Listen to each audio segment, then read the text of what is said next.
Our main character is named Alistair, who with an imperturbable look tries to understand how he became who he is. Remembering the first day after his reincarnation in the New World, he was faced with bitter disappointment because the curse of the time loop hung on him. In a world where everyone treats other people as enemies and the main law is the law of the jungle, he had a hard time. He had to go through a huge amount of humiliation in order to achieve the highest goal, putting in incredible efforts. But, like anything, everything has its pros and cons, and being in a time loop allowed him to have a huge amount of information and sleep with all the women in the world.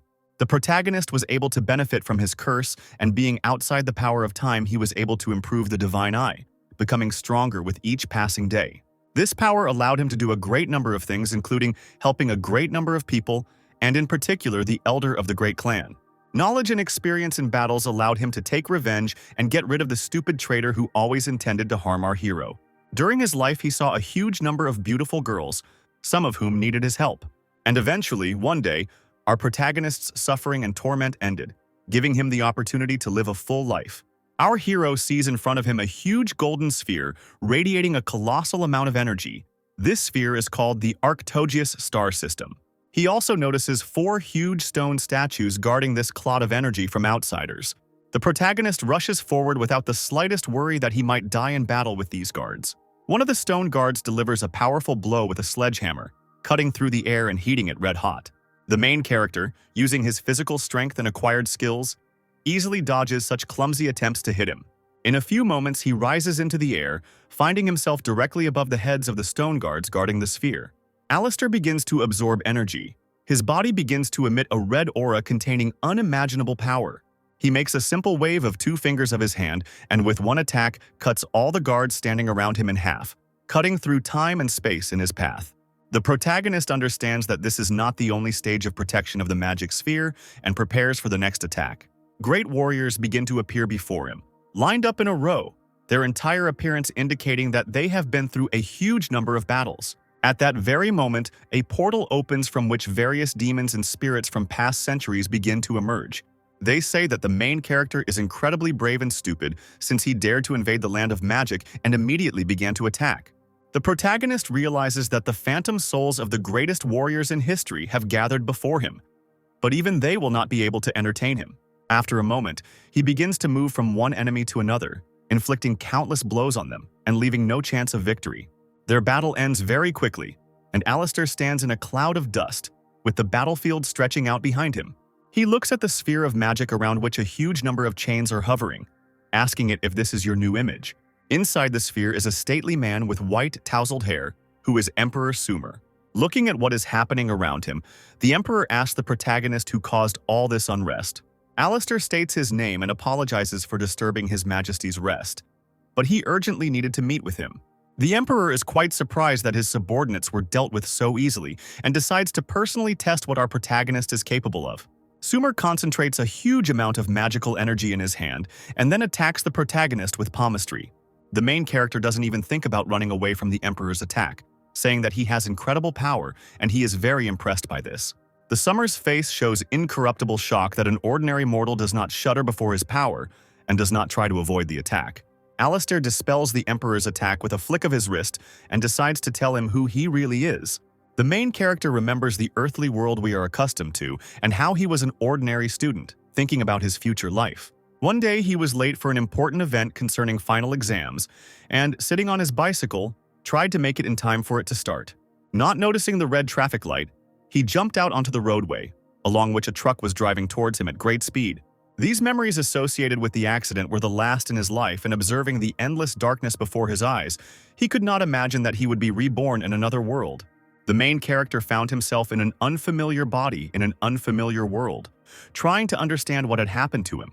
After some time, he found out that he was in the lands of the Hong continents, or to be more specific, in the territory of the Wang sect.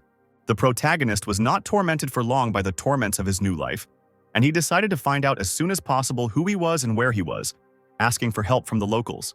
As it turned out, the main law in the New World was the law of the jungle, and if you were weaker than someone, it was impossible to get help.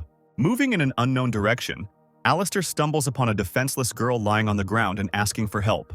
He sees a strange man in a yellow robe who attacked the beauty with a desire to abuse her and commit an indecent act. A sense of justice at that moment made our hero immediately order him to remove his dirty hands from the innocent girl. The mysterious stranger, without thinking twice, immediately rushed towards the main character, realizing his superiority and strength. The man plunges a dagger into our hero's chest, saying at the end that it was a mistake to challenge the son of his master. The main character turned out to be incredibly weak and dying. Once again, he could not believe that immediately after being reborn in another world, he would die again. Once again, observing the endless emptiness before his eyes and trying to scream with all his might, he wakes up in the same place after his rebirth. Alistair quickly realized that every time he died or fell asleep, his day started over and he found himself in a time loop. He decided that in a world where there are a huge number of outstanding people, he should not remain in the background, and he went in search of power and strength.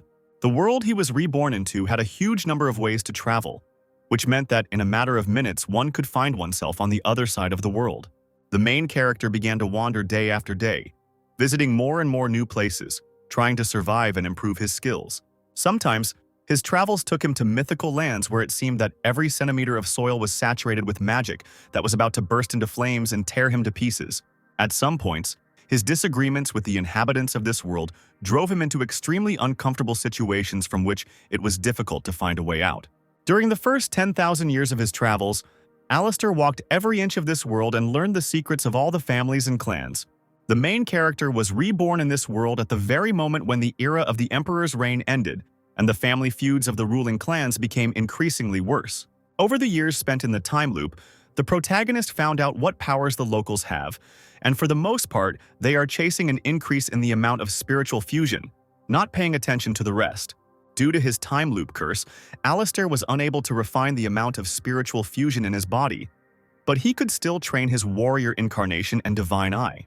The easiest thing in this matter was the improvement of the divine eye, because its power grew and became larger with each day lived, of which there were thousands.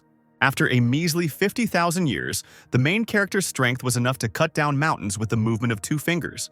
A little later, and having lived for 70,000 years, the protagonist managed to share a bed with every beauty in this world. But one day, at the moment of his 100,000th birthday, he found himself next to a princess who was telling him about his exploits. The girl did not believe that the main character was already more than 100,000 years old, and that during this time he was able to defeat countless enemies. She says she doesn't believe this made-up nonsense and is 100% sure that it was he who poisoned her.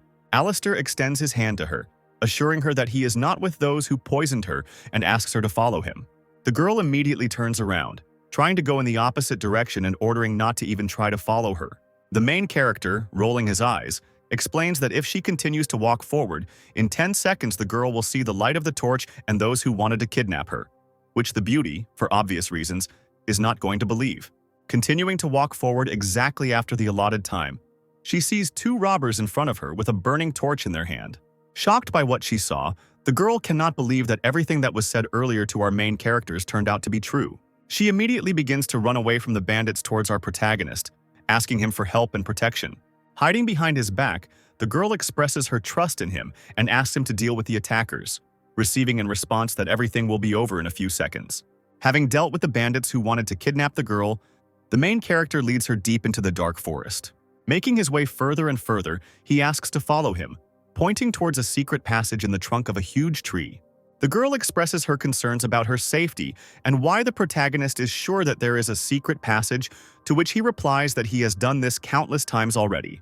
After which the princess, with confidence burning in her eyes, promises that if something happens to her, the main character will have his head cut off. Going deeper into the tree, Alistair turns the handle protruding from the wall in the shape of a toothy demon's head. This action opens that very secret passage, and 3 silhouettes appear in front of our heroes from a cloud of dust and fog. We see before us the same man who tried to harass the girl on the very first day of Alistair's stay in this world. These strangers turn out to be Balder, the son of one of the elders of the nearby Wang sect. The girl immediately starts screaming at the stranger who appeared out of nowhere, saying that it was he who slipped her the poison. Balder explains that it was not poison, but an aphrodisiac, after which she will not be able to resist and will do whatever he orders. At the same time, he catches sight of our hero, realizing that he is incredibly weak, since his level of spiritual fusion is at the lowest level. In a world where only power rules, a person's level of skill is determined by the boundaries he has been able to overcome, from the lowest boundary to the highest boundary. As mentioned earlier, All people are chasing after increasing spiritual fusion, when in fact the Divine Eye and Warrior incarnation are an indicator of strength. I don't feel that our main character has any great reserves of spiritual fusion. He orders his subordinates to kill him and bring him the girl. Two warriors dressed as ninjas rush towards Alistair, drawing their terrifyingly sharp katanas. Taking a knife out of his robe pocket, the main character easily deflects their blows, simultaneously inflicting numerous injuries on them. Looking at Balder, the main hero agrees that he is at the lowest level of the line, but nevertheless he had enough strength to kill his subordinates like animals. The elder's son clearly doesn't like this treatment, and he orders him to immediately apologize and stop talking to him like that. Alistair, wiping the blade of his dagger, says that although Balder is on a higher level, he should be more respectful to those who are on a lower level. Balder, whose face simultaneously shows fear and a sense of rage, asks who the main character is, that he knows how strong the son of the elder himself is.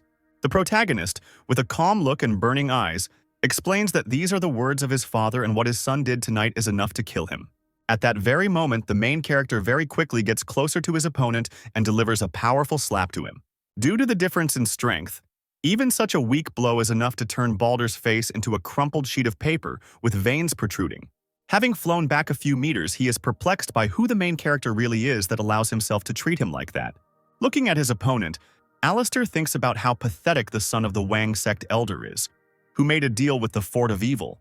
Kneeling before the main character, Balder asks for forgiveness, begging him to leave him alive and not kill him. The protagonist throws a dagger at Balder's feet, saying that a little animal like him should have his own paw cut off as punishment. His face immediately begins to exude primal horror and a plea for help, while simultaneously asking the main character for mercy and compassion. Alistair, with a straight face, says that if he doesn't do it himself, he'll have to cut off not one, but both of his hands. A few seconds later, a piercing cry is heard throughout the area, causing the bird sitting in the nearby trees to fly away. Covered in tears and drooling from his mouth, Balder asks if this is enough while bleeding. After the main character's words to get away, Balder runs away, leaving behind only a disgusting trail of blood. The girl, standing behind the main character all this time, thanks him for saving her and asks him to walk her home.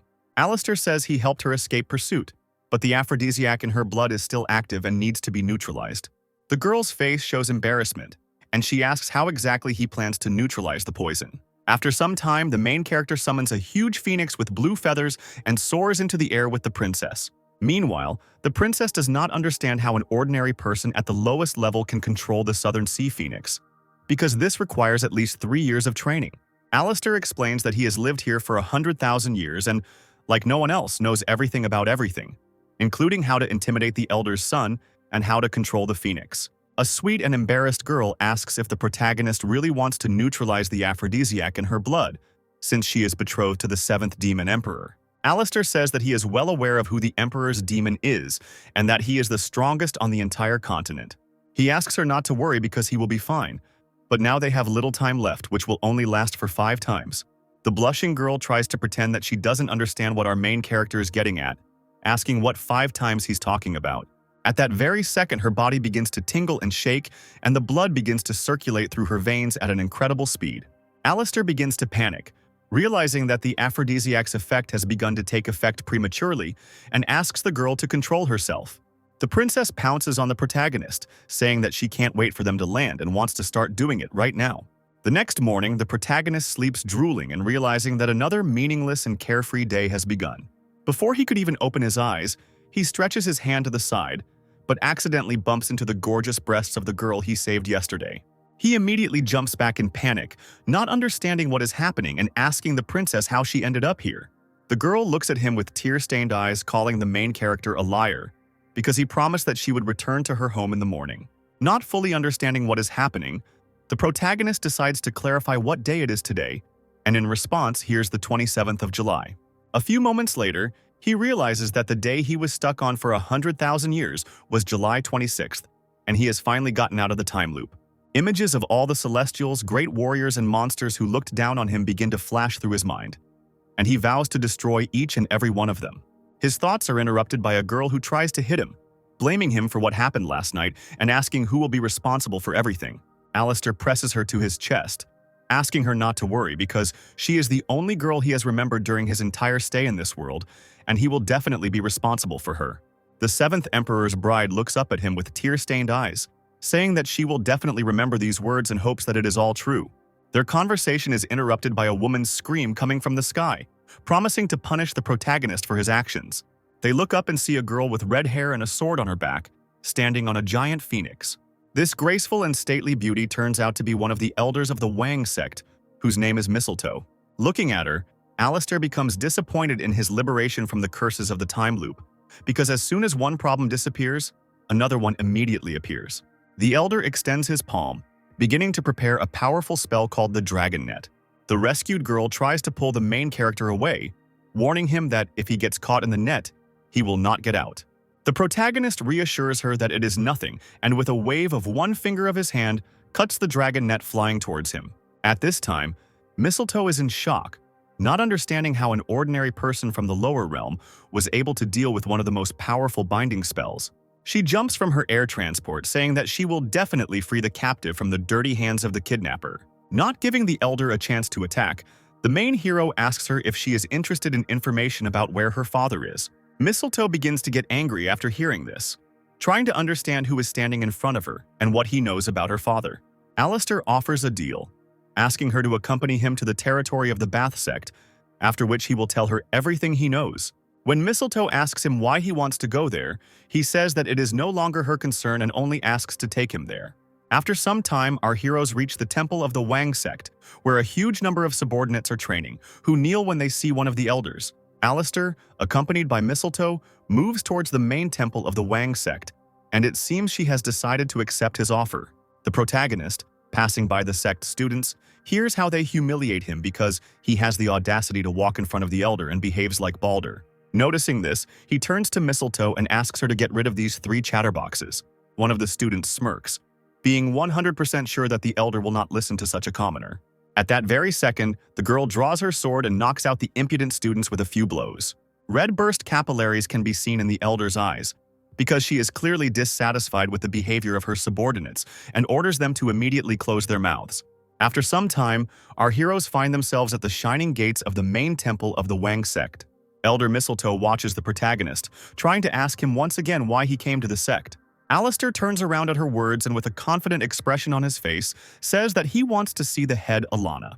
Mistletoe is shocked by such a bold demand and says that she doubts that the head of the sect will find time to meet with an ordinary person from the lower boundary. The main character also pats the girl he saved on the head, ordering her to go home and leave everything else to him. After which he again turns to the elder, asking him to convey his words to the head of the sect, because as soon as she hears them, she will immediately agree to an audience. Alistair says that the unpaired meridians merge together. The 8 points of their intersection are like yin and yang. When the blood boils and the bones cool, everything falls into place. Mistletoe immediately understands that these lines must have a hidden meaning, and the young man standing before her is clearly not a simple person. The elder promises to convey everything exactly as he asked and says that he will return soon. Meanwhile, the protagonist hears the sounds of battle coming from nearby within the temple. After looking around a bit, he finds the sect's disciples training in swordsmanship. He witnesses a duel between a girl and a boy, in which the lady gracefully wins. Trying to establish contact with the students, he asks what they do and what exactly they train in the sword fighting style. The disciples of the sect who turned around remember our main character and with horror try not to make any unnecessary movements so as not to anger him. While the men are shaking in terror, afraid of being beaten by Elder Mistletoe, the girl who won the sword duel does not understand what is happening. Plucking up her courage, she decides to ask the stranger who appeared out of nowhere who he is. Alistair replies that his position and name are not as important as the fact that the girl is using the heavenly abundant sword technique incorrectly. The student's face immediately shows genuine surprise, and she is shocked that he was able to notice the flaw in her technique. The protagonist advises the girl to leave her thoughts behind and surrender to her feelings, because only the form invested in the desire is transmitted to the blade, and she must allow it to control her. The student is completely delighted with such incredible knowledge about the art of swordsmanship and asks to enlighten her even more. Alistair sits down on a small column, saying that he can answer all her questions for a little massage. The girl, with a frowning and slightly displeased look, nevertheless decides to give in to the main character's provocations and begins to massage his trapezius. The sect's students who are watching all this are clearly unhappy and promise to teach our main character a lesson someday. They are interrupted by the returning Elder Mistletoe, who says that the head of the sect is waiting for our protagonist in the hall. Alistair waves goodbye to his new friend, promising to teach her next time. Mistletoe, having noticed how her student was giving the protagonist a massage, scolds her for wasting her time instead of reaching the second level in swordsmanship. The girl explains that the person she is accompanying knows the secret of the final form of the heavenly abundance technique.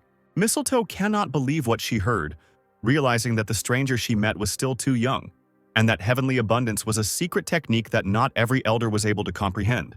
The student begins swinging her sword at a furious speed, emitting a huge amount of energy, saying that this is how this stranger taught her to move. Looking at the movement, the Mistletoe cannot believe that this is possible, because it is simply incredible. Meanwhile, the main character stands in front of a huge staircase, at the end of which sits the head of the Wang sect. A majestic and busty girl sitting on the throne asks how the main character knows the secret of the Oblivion technique, which is passed down from generation to generation. Alistair spreads his arms out to the sides, saying that he knows not only the principle of the technique, but also its weak point. The head of the sect, Alana, clearly does not like this answer, and she says that the technique has been passed down for 3,000 years and cannot have any flaws. She immediately becomes covered in purple tattoos, and a huge number of terrifying snakes emerge from her body. Alana orders the stranger to answer for what purpose he came to her temple. Otherwise, the last moments of his life will be numbered. Alistair repels the snakes attacking him with one wave of his palm and says that he once advised her to be more careful, but yesterday she got hurt while trying to perfect this spell. After he hits her with his palm, waves of energy begin to spread around him, and he says that if he does not help her, it will take her 6 months to recover. In her thoughts, Alana understands that last night they really practiced at a reservoir of the highest purity, where no outsiders are allowed. But this young man somehow knows everything. The tattoos disappear from the head's face and body, and she stops attacking the protagonist, who continues to post information. The protagonist climbs the steps to the throne and standing in front of Alana says that he doesn't like talking to someone looking up and understands perfectly well that the girl is currently worried about two things. The head of the sect sees the spiritual fusion of our hero and understands that he is at the lowest point, but at the same time his energy is incredibly overwhelming. Alistair says that the first reason is the evil fort and the palace of the Chile family, who both want to lure her sect to their side, but she does not trust either of them. And the second reason is that Alana cannot surpass the boundary of the cycle, and the main character offers to make a deal because he can help solve both of these problems. In exchange for fulfilling all of the above conditions, Alistair asks to use the reservoir of the highest frequency and allow access to it. At the same time, somewhere at the other end of the Bath sect, an old gray-haired man is scolding two bodyguards. These bodyguards turn out to be the same subordinates of Balder, whom the main character defeated while saving the girl.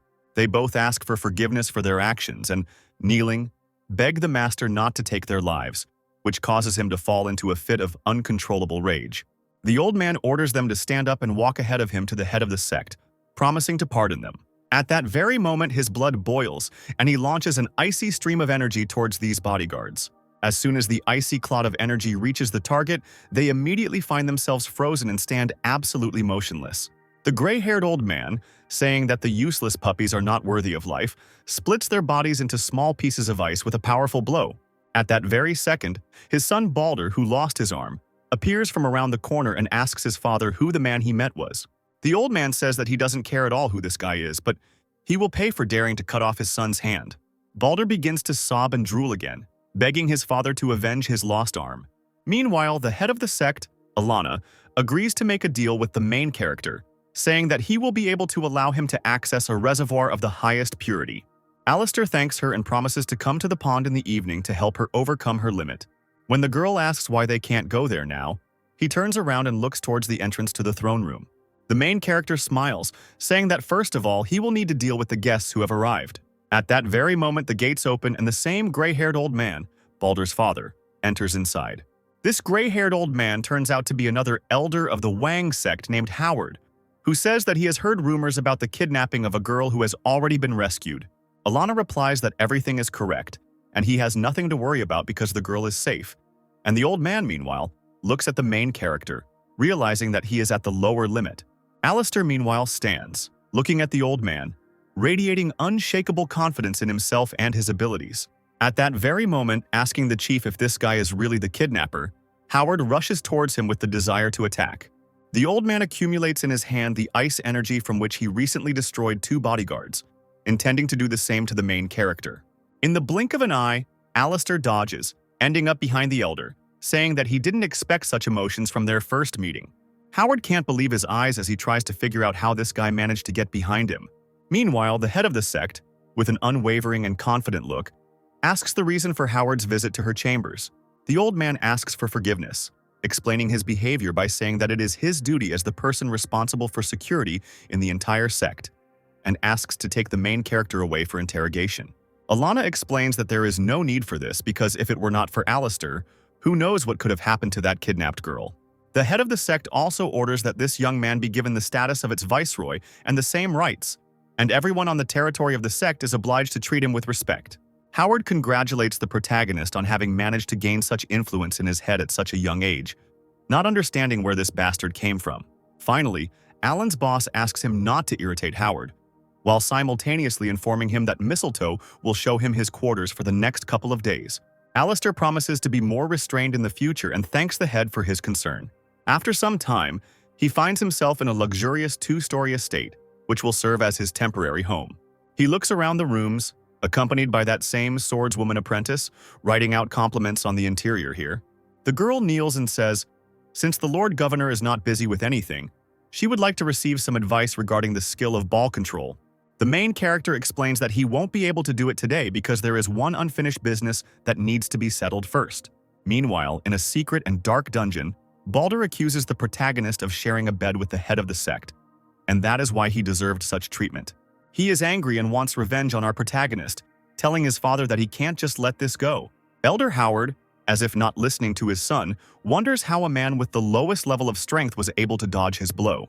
Balder interrupts his father's thoughts by saying that yesterday he gave the girl a love potion, and the protagonist probably noticed this and took advantage of her condition. After which he puts forward the theory that the head most likely granted him such a status in order to keep everything a secret.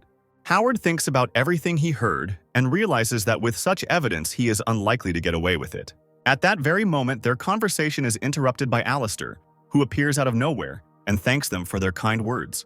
Elder Howard, with a smile on his face, is surprised by the courage of the main character because he had the audacity to invade his domain. The protagonist puts the old man in his place, saying that in the 30 years he spent in the Wang sect, he achieved practically nothing and, on top of everything else, encourages the actions of his son. After which Alistair takes a blue glowing ball out of his pocket and asks if the old man needs an antidote. Howard realizes that he has the antidote to the water dragon's poison in his hands and assumes that this boy may be a messenger and immediately falls to his knees. Realizing the gravity of the situation, he also orders his worthless son to kneel down quickly. Alistair says that by ordering Balder's hand to be cut off, he hoped that he would become smarter, but now he sees that instead of repenting, he decided to make evil plans. The old man begins to furiously beg and ask for forgiveness, saying that he and his son were wrong and asking to give him an antidote as soon as possible because the dragon's poison is very painful and unbearable to endure. The protagonist gives a strange ball into the hands of the elders, who say that from this day on, he will not act without his order. The elder puts the ball with the antidote in his mouth, wondering why our protagonist gave it away so easily. After Howard takes the antidote, Alistair says that this pill was made by him personally, and if he decides to betray it, he will die immediately. At that very moment, the old man feels his heart being wrapped in a huge number of chains and apparently, the guy is not joking, after which the elder bows his head again, promising to be obedient and not to violate the young master's trust. Raising his head, he and his son notice that the main character has disappeared, and in his place there remains a small wisp of smoke. At this time, Mrs. Alana is waiting for our hero near a reservoir of the highest purity. The main character appears, standing completely naked, covering his basin with a small towel, and says that the leader will need to take off his clothes. Alana is outraged by this statement, asking him who he thinks he is talking to now, and orders him not to be impudent. The protagonist says that the leader does not interest him at all and can keep his dignity to himself, since his goal is to help her surpass her current level of strength.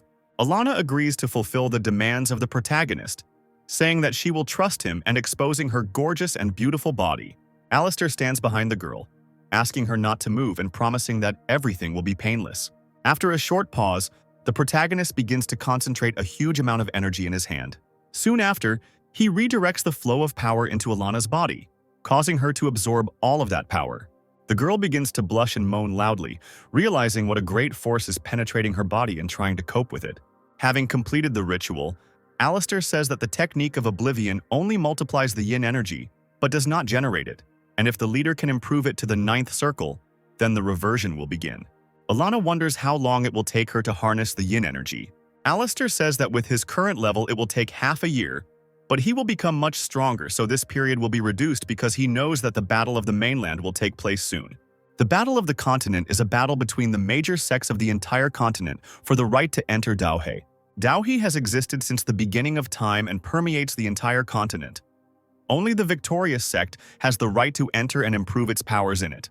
Alana says that hundreds of sects have settled on the continent, 3 of which are recognized as the strongest, but the Van sect is the weakest of the 3. And to tell the truth, she wants to refuse to participate in the battle. The main character says that there is no time to give up, and he will do everything he can to help the leader, and she will succeed. And in her eyes, you can see the desire to sleep with him again. He also adds that their training is over for today, and they need to meet at the same place tomorrow. Trying to assess his level of strength, Alistair realizes that with the help of the 2 principles under his control, he was able to raise his level to the spiritual level. Returning to his chambers, the main hero notices a meekly waiting student swordswoman who tells him that a certain lady has been waiting for him for a long time. As soon as he entered, a girl he had recently saved, named Cinny, immediately threw herself into his arms. The main character is very happy about her appearance, and his delight knows no bounds, since he did not expect to see her here. Zinnia immediately begins to describe the recent events, saying that our protagonist is incredible because he managed to achieve such a quick disposition from the head himself. The girl says that Alistair looks incredibly masculine and charismatic, and in her eyes you can see the desire to sleep with him again. She also adds that she is very glad that they saw each other and reports that lately all her thoughts have been only about our main character. Chinny once again remembers that if in 2 years the 7th Demon Emperor calls her to marry, she would rather die than allow this marriage to take place. An image of a powerful Demon Emperor appears in the girl's head, for whom she is just one of many brides, of which there will be several hundred. Alistair, with unshakable confidence on his face, promises never to allow this to happen, because now he is responsible for her. The girl waves goodbye to him, saying that it's late and they need to go home, and also that the swordswoman girl is her best friend. And smiling broadly at our protagonist, she asks him to help her with her training in his free time. Their farewell is interrupted by the same swordswoman apprentice who asks her master for permission to escort the Zinnias home.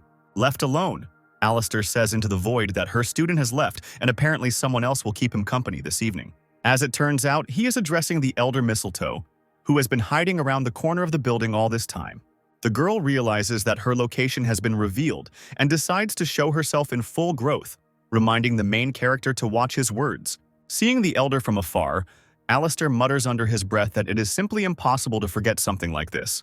As it turns out, all this time his eyes were glued to the elder's large and incredibly lush chest. Realizing what was happening, the girl immediately covered her body with her hands, asking where exactly our protagonist was staring. Entering his chambers, Alistair emphasizes that the mistletoe itself offered the head to settle him in her estate for the sake of information about her father. The elder says that this was done in order to find out and try to convince him to tell all the information he knows.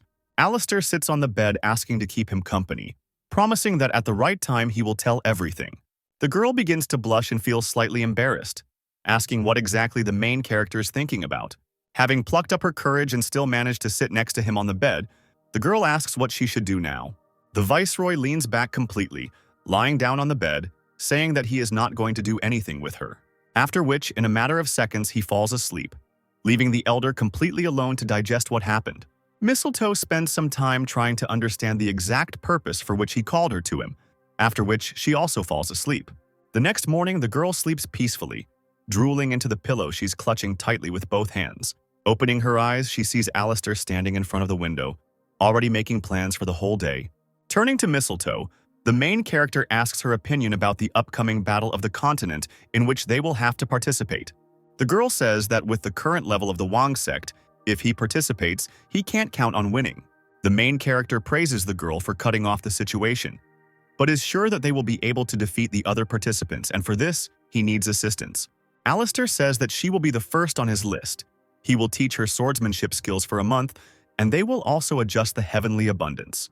He also says that he is just about to visit the second person on the list, while simultaneously asking if Mistletoe knows Casper. The girl reports that he is the seventh elder, and at the same time, a very withdrawn person who always acts alone and lives on a mountain where he constantly trains. Alistair says to go to the seventh elder, asking Mistletoe to stay in the sect and save one person, and this will happen exactly at noon. The girl, slightly dissatisfied with being ordered around like a small child, nevertheless agrees with the instructions. After some time, the main character, accompanied by a swordswoman apprentice, moves towards the mountain where the elder is training. He explains to the girl that the elder hates it when his training is interrupted and disturbed. Turning towards the student, he asks what would happen if he forced her to fight the elder. Shocked by such an offer, the swordswoman tries to refuse, saying that he is a very skilled warrior and she is no match for him. Alistair asks her not to worry because all she will need to do is fight off the first 7 blows and then immediately use the 10th form of heavenly abundance. The girl understands that she has no right to contradict her master and promises to do everything exactly as he said. At that very moment, their conversation is interrupted by a loud scream, and the main character manages to feel that something is moving towards them at high speed. At the last moment, thanks to his physical skills and incredible reflexes, he manages to push the student away. After which, a huge explosion was heard behind them, which they barely managed to dodge. The swordswoman didn't even have time to understand what happened.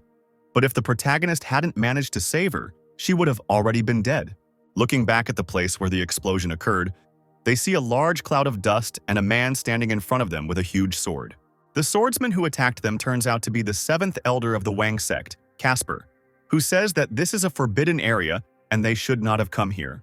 Alistair interrupts her by saying that he is rumored to be the best swordsman on the entire continent, and he has come to see for himself. These words cause a sudden attack of aggression in Casper, and he asks the protagonist to show his skills to the fullest extent. The protagonist cools his ardor a little, saying that he will have to fight not with him, but with his subordinate. The girl draws her sword, saying that her name is Darcia, and that she is the disciple of the 12th elder of the Wang sect, challenging Casper to a duel. The elder clearly doesn't like this arrangement, and he can't believe that he is being forced to fight with some girl. He immediately jumps up and rushes into the attack, saying that they asked for it and there will be no mercy. His first and swift blow from the outside seems incredibly powerful and crushing. Darcia manages to repel the attack, barely withstanding all the pressure and power, and at the last moment, managing to get down on one knee, after which she immediately does a huge backflip, trying to break the distance with the elder. Casper immediately rushes towards her, saying that since she can dodge, their duel will be quite funny. He begins to shower her with a hail of blows, and the girl, with the last of her strength, manages to deflect each of them. After repelling the 6th and final attack, the girl remembers that, according to the main character, it is now her turn to attack. The elder, full of confidence, declares that the girl is clearly not one to be scared, and he wants to see if she can hit him at least once. After these words, Darcia immediately begins to prepare the Heavenly Abundance technique, raising it to the 10th form. A huge number of ghostly blades of charged energies begin to appear around her and begin to attack the elder. Not expecting such pressure, Casper slightly lets down his guard, and one of the swords manages to scratch his cheek. Realizing what was happening, he asked the main character how exactly he was able to figure out his weakness, since the girl clearly waited for the right number of blows and was able to wound him. Alistair says that the owner of the sword and the one called the Dragon Scale are soul to soul as a single organism. The elder cannot believe his ears, asking how exactly he knows the secret of his sword. The protagonist states that he likes weapons, so he understands them very well, and one look is enough for him to understand everything. Casper claims that this is all nonsense, and he cannot believe that some guy could identify all the weaknesses and shortcomings in his technique with one glance. To confirm his words, the main character takes an ordinary twig in his hands and says that he can defeat him in one blow. Struck by such impudence, rage boils in the elder's eyes, and he asks his opponent to show his strength. At that very second, Casper thrusts his sword into the ground, from which waves of energy begin to emerge, after which, a huge cloud of energy appears from the ground, shaped like an electric dragon. Our protagonist chuckles, saying that this is exactly what he expected and that there is nothing unique about it yet. Alistair makes a powerful swing with the twig in his hand and asks to see the 10th form of this technique. Out of nowhere, a golden energy dragon appears, several times larger than the first one. Casper, in complete shock, cannot believe his eyes as he looks at the huge golden dragon. The elder kneels, and the protagonist, holding a branch near his head, asks if he admits his defeat. Casper agrees that he is weak and tries to figure out how exactly he learned the 10th form of this technique. The protagonist replies that he only improved the 7th form that the elder used and hopes that he understood exactly how, because if not, he will be very disappointed. The elder, crossing his arms, thanks Alistair for the instruction and asks him to introduce himself as his opponent. Before he could answer, he was interrupted by Darcia, who informed him that the very same young man whom the head had appointed as governor stood before him.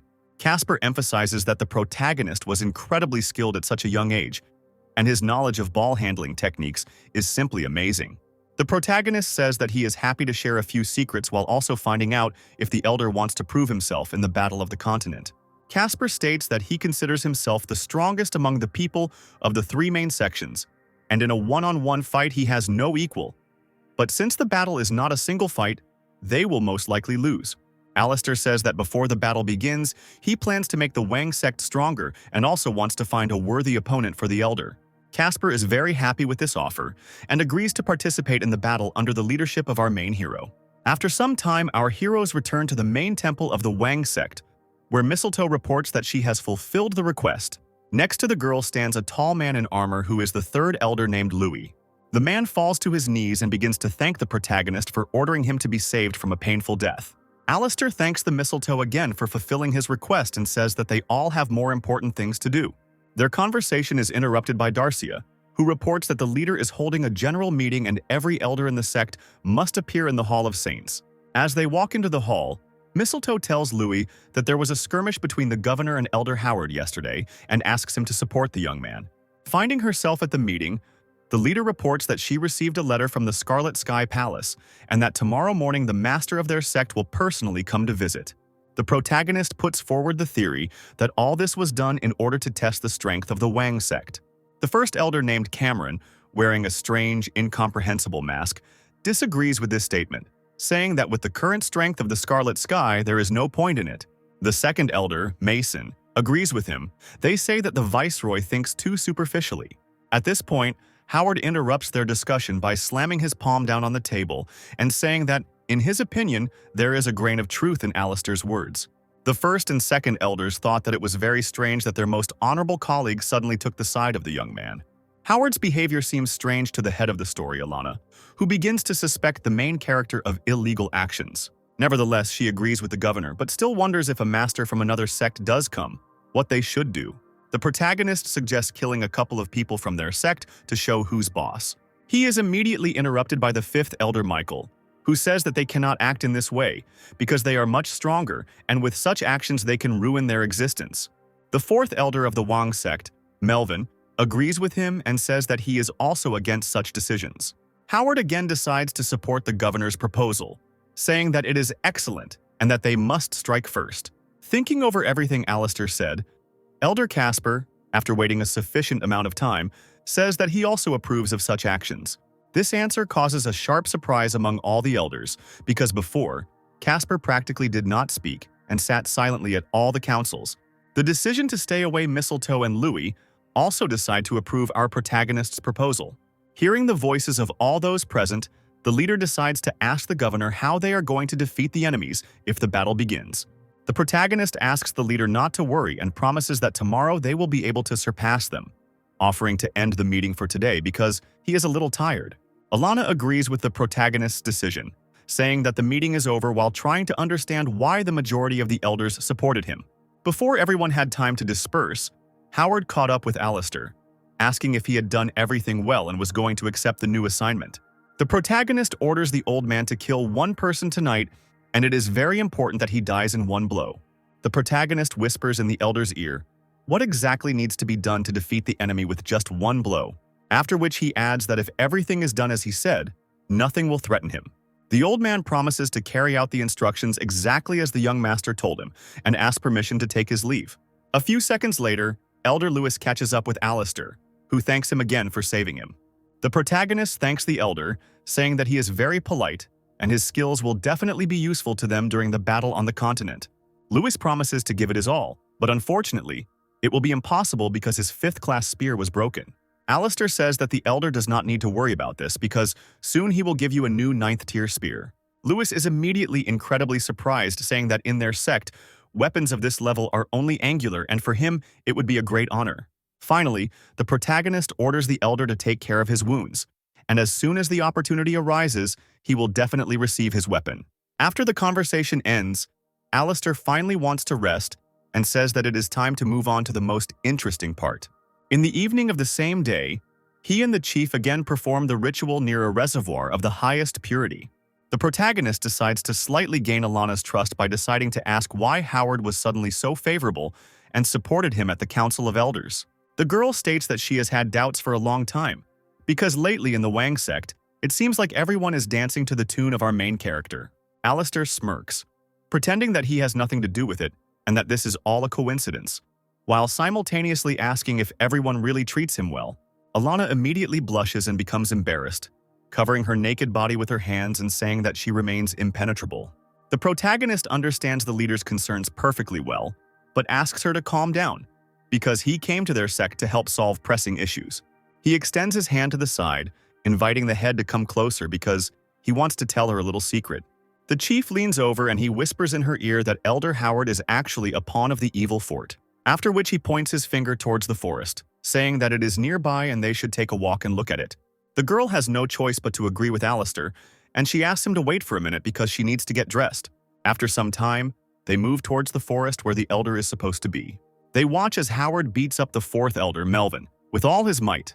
He lies on the ground bleeding from his nose and asks what is happening to the old man that made him suddenly decide to beat him up. Elder Howard reports that Melvin has angered someone he shouldn't have and that death awaits him for it. Melvin starts screaming and trying to justify himself by saying that Howard knows perfectly well who he is and shouldn't do that.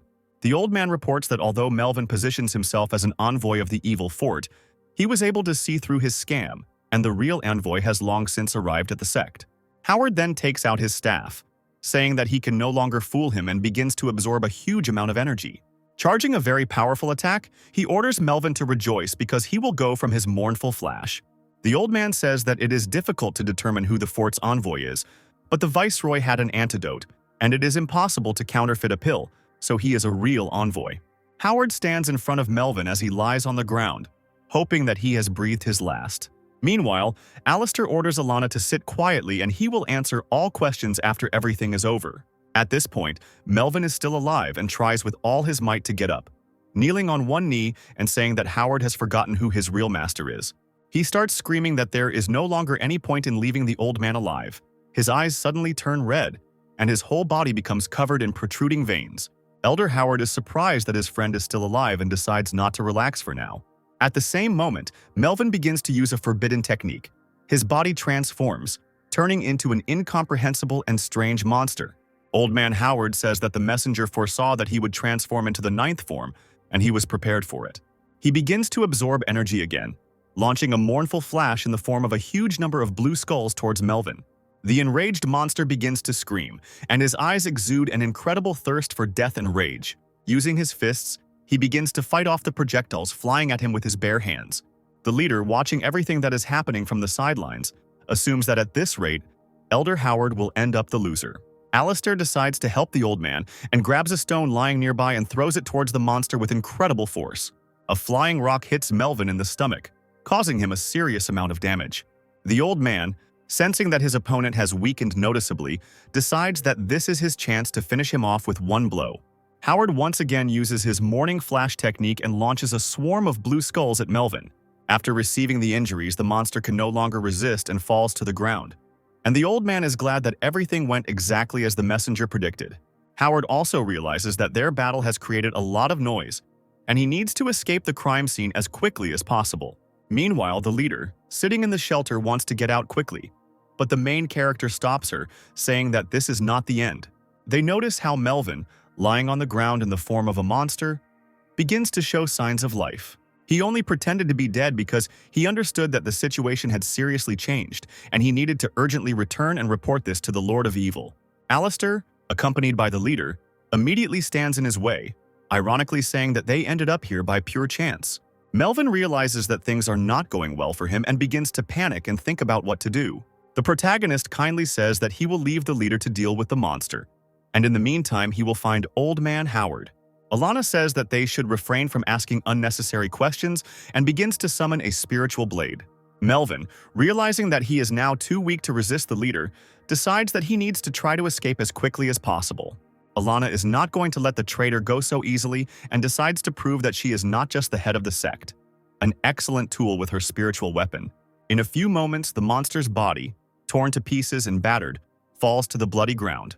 The leader leaves behind Melvin's mutilated body, showing with all his terrifying appearance that he does not hold his title for nothing.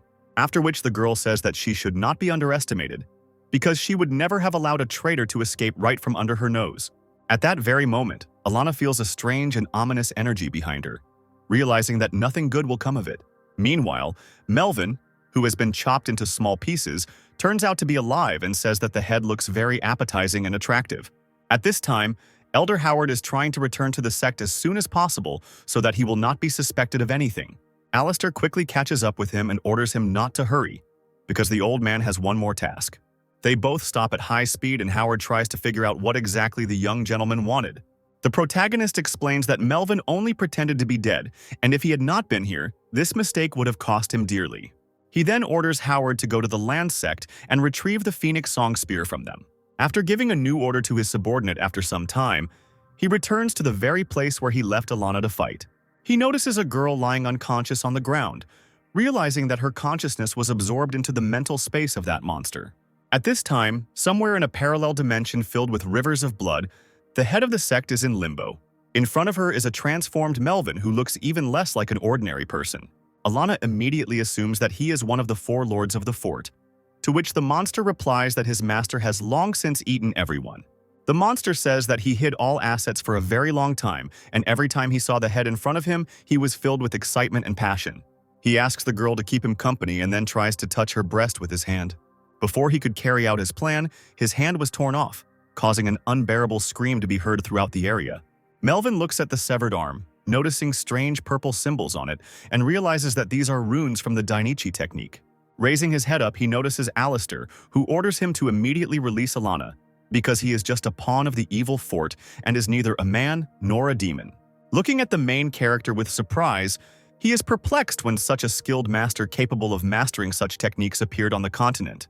The protagonist advises him to find out from the Lord of Hell, and at that very moment splits his body into small pieces, leaving only splashes of blood all over the area. As soon as Melvin is defeated, the head is immediately freed from the shackles and wakes up, regaining consciousness. Alana thanks our hero for saving her, asking if the creature was actually one of the elders. Alistair says that he was still half-human, and this form was the final technique to transform into a demon.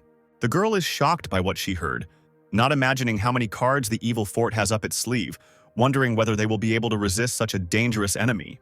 The protagonist tries to calm the chief down, advising him to take care of his wounds for now and promising that they can deal with the Scarlet Sky Palace and the evil fort in the future. After some time and returning to his chambers, Alistair discovers Elder Mistletoe sleeping on his bed and decides not to interrupt her sweet sleep and lie down next to her. The next morning, the main character, lying in an embrace with a beautiful girl, tries to wake her up, saying that the sun has already risen. The girl opens her eyes and immediately becomes embarrassed, asking the main character when exactly he returned and how they ended up in the same bed. The protagonist explains that he returned yesterday evening and did not do anything shameful to the elder. Going outside, Mistletoe bumps into her student, who says that she arrived on the orders of the head of the sect and did not want to interfere with her mentor spending time with the governor.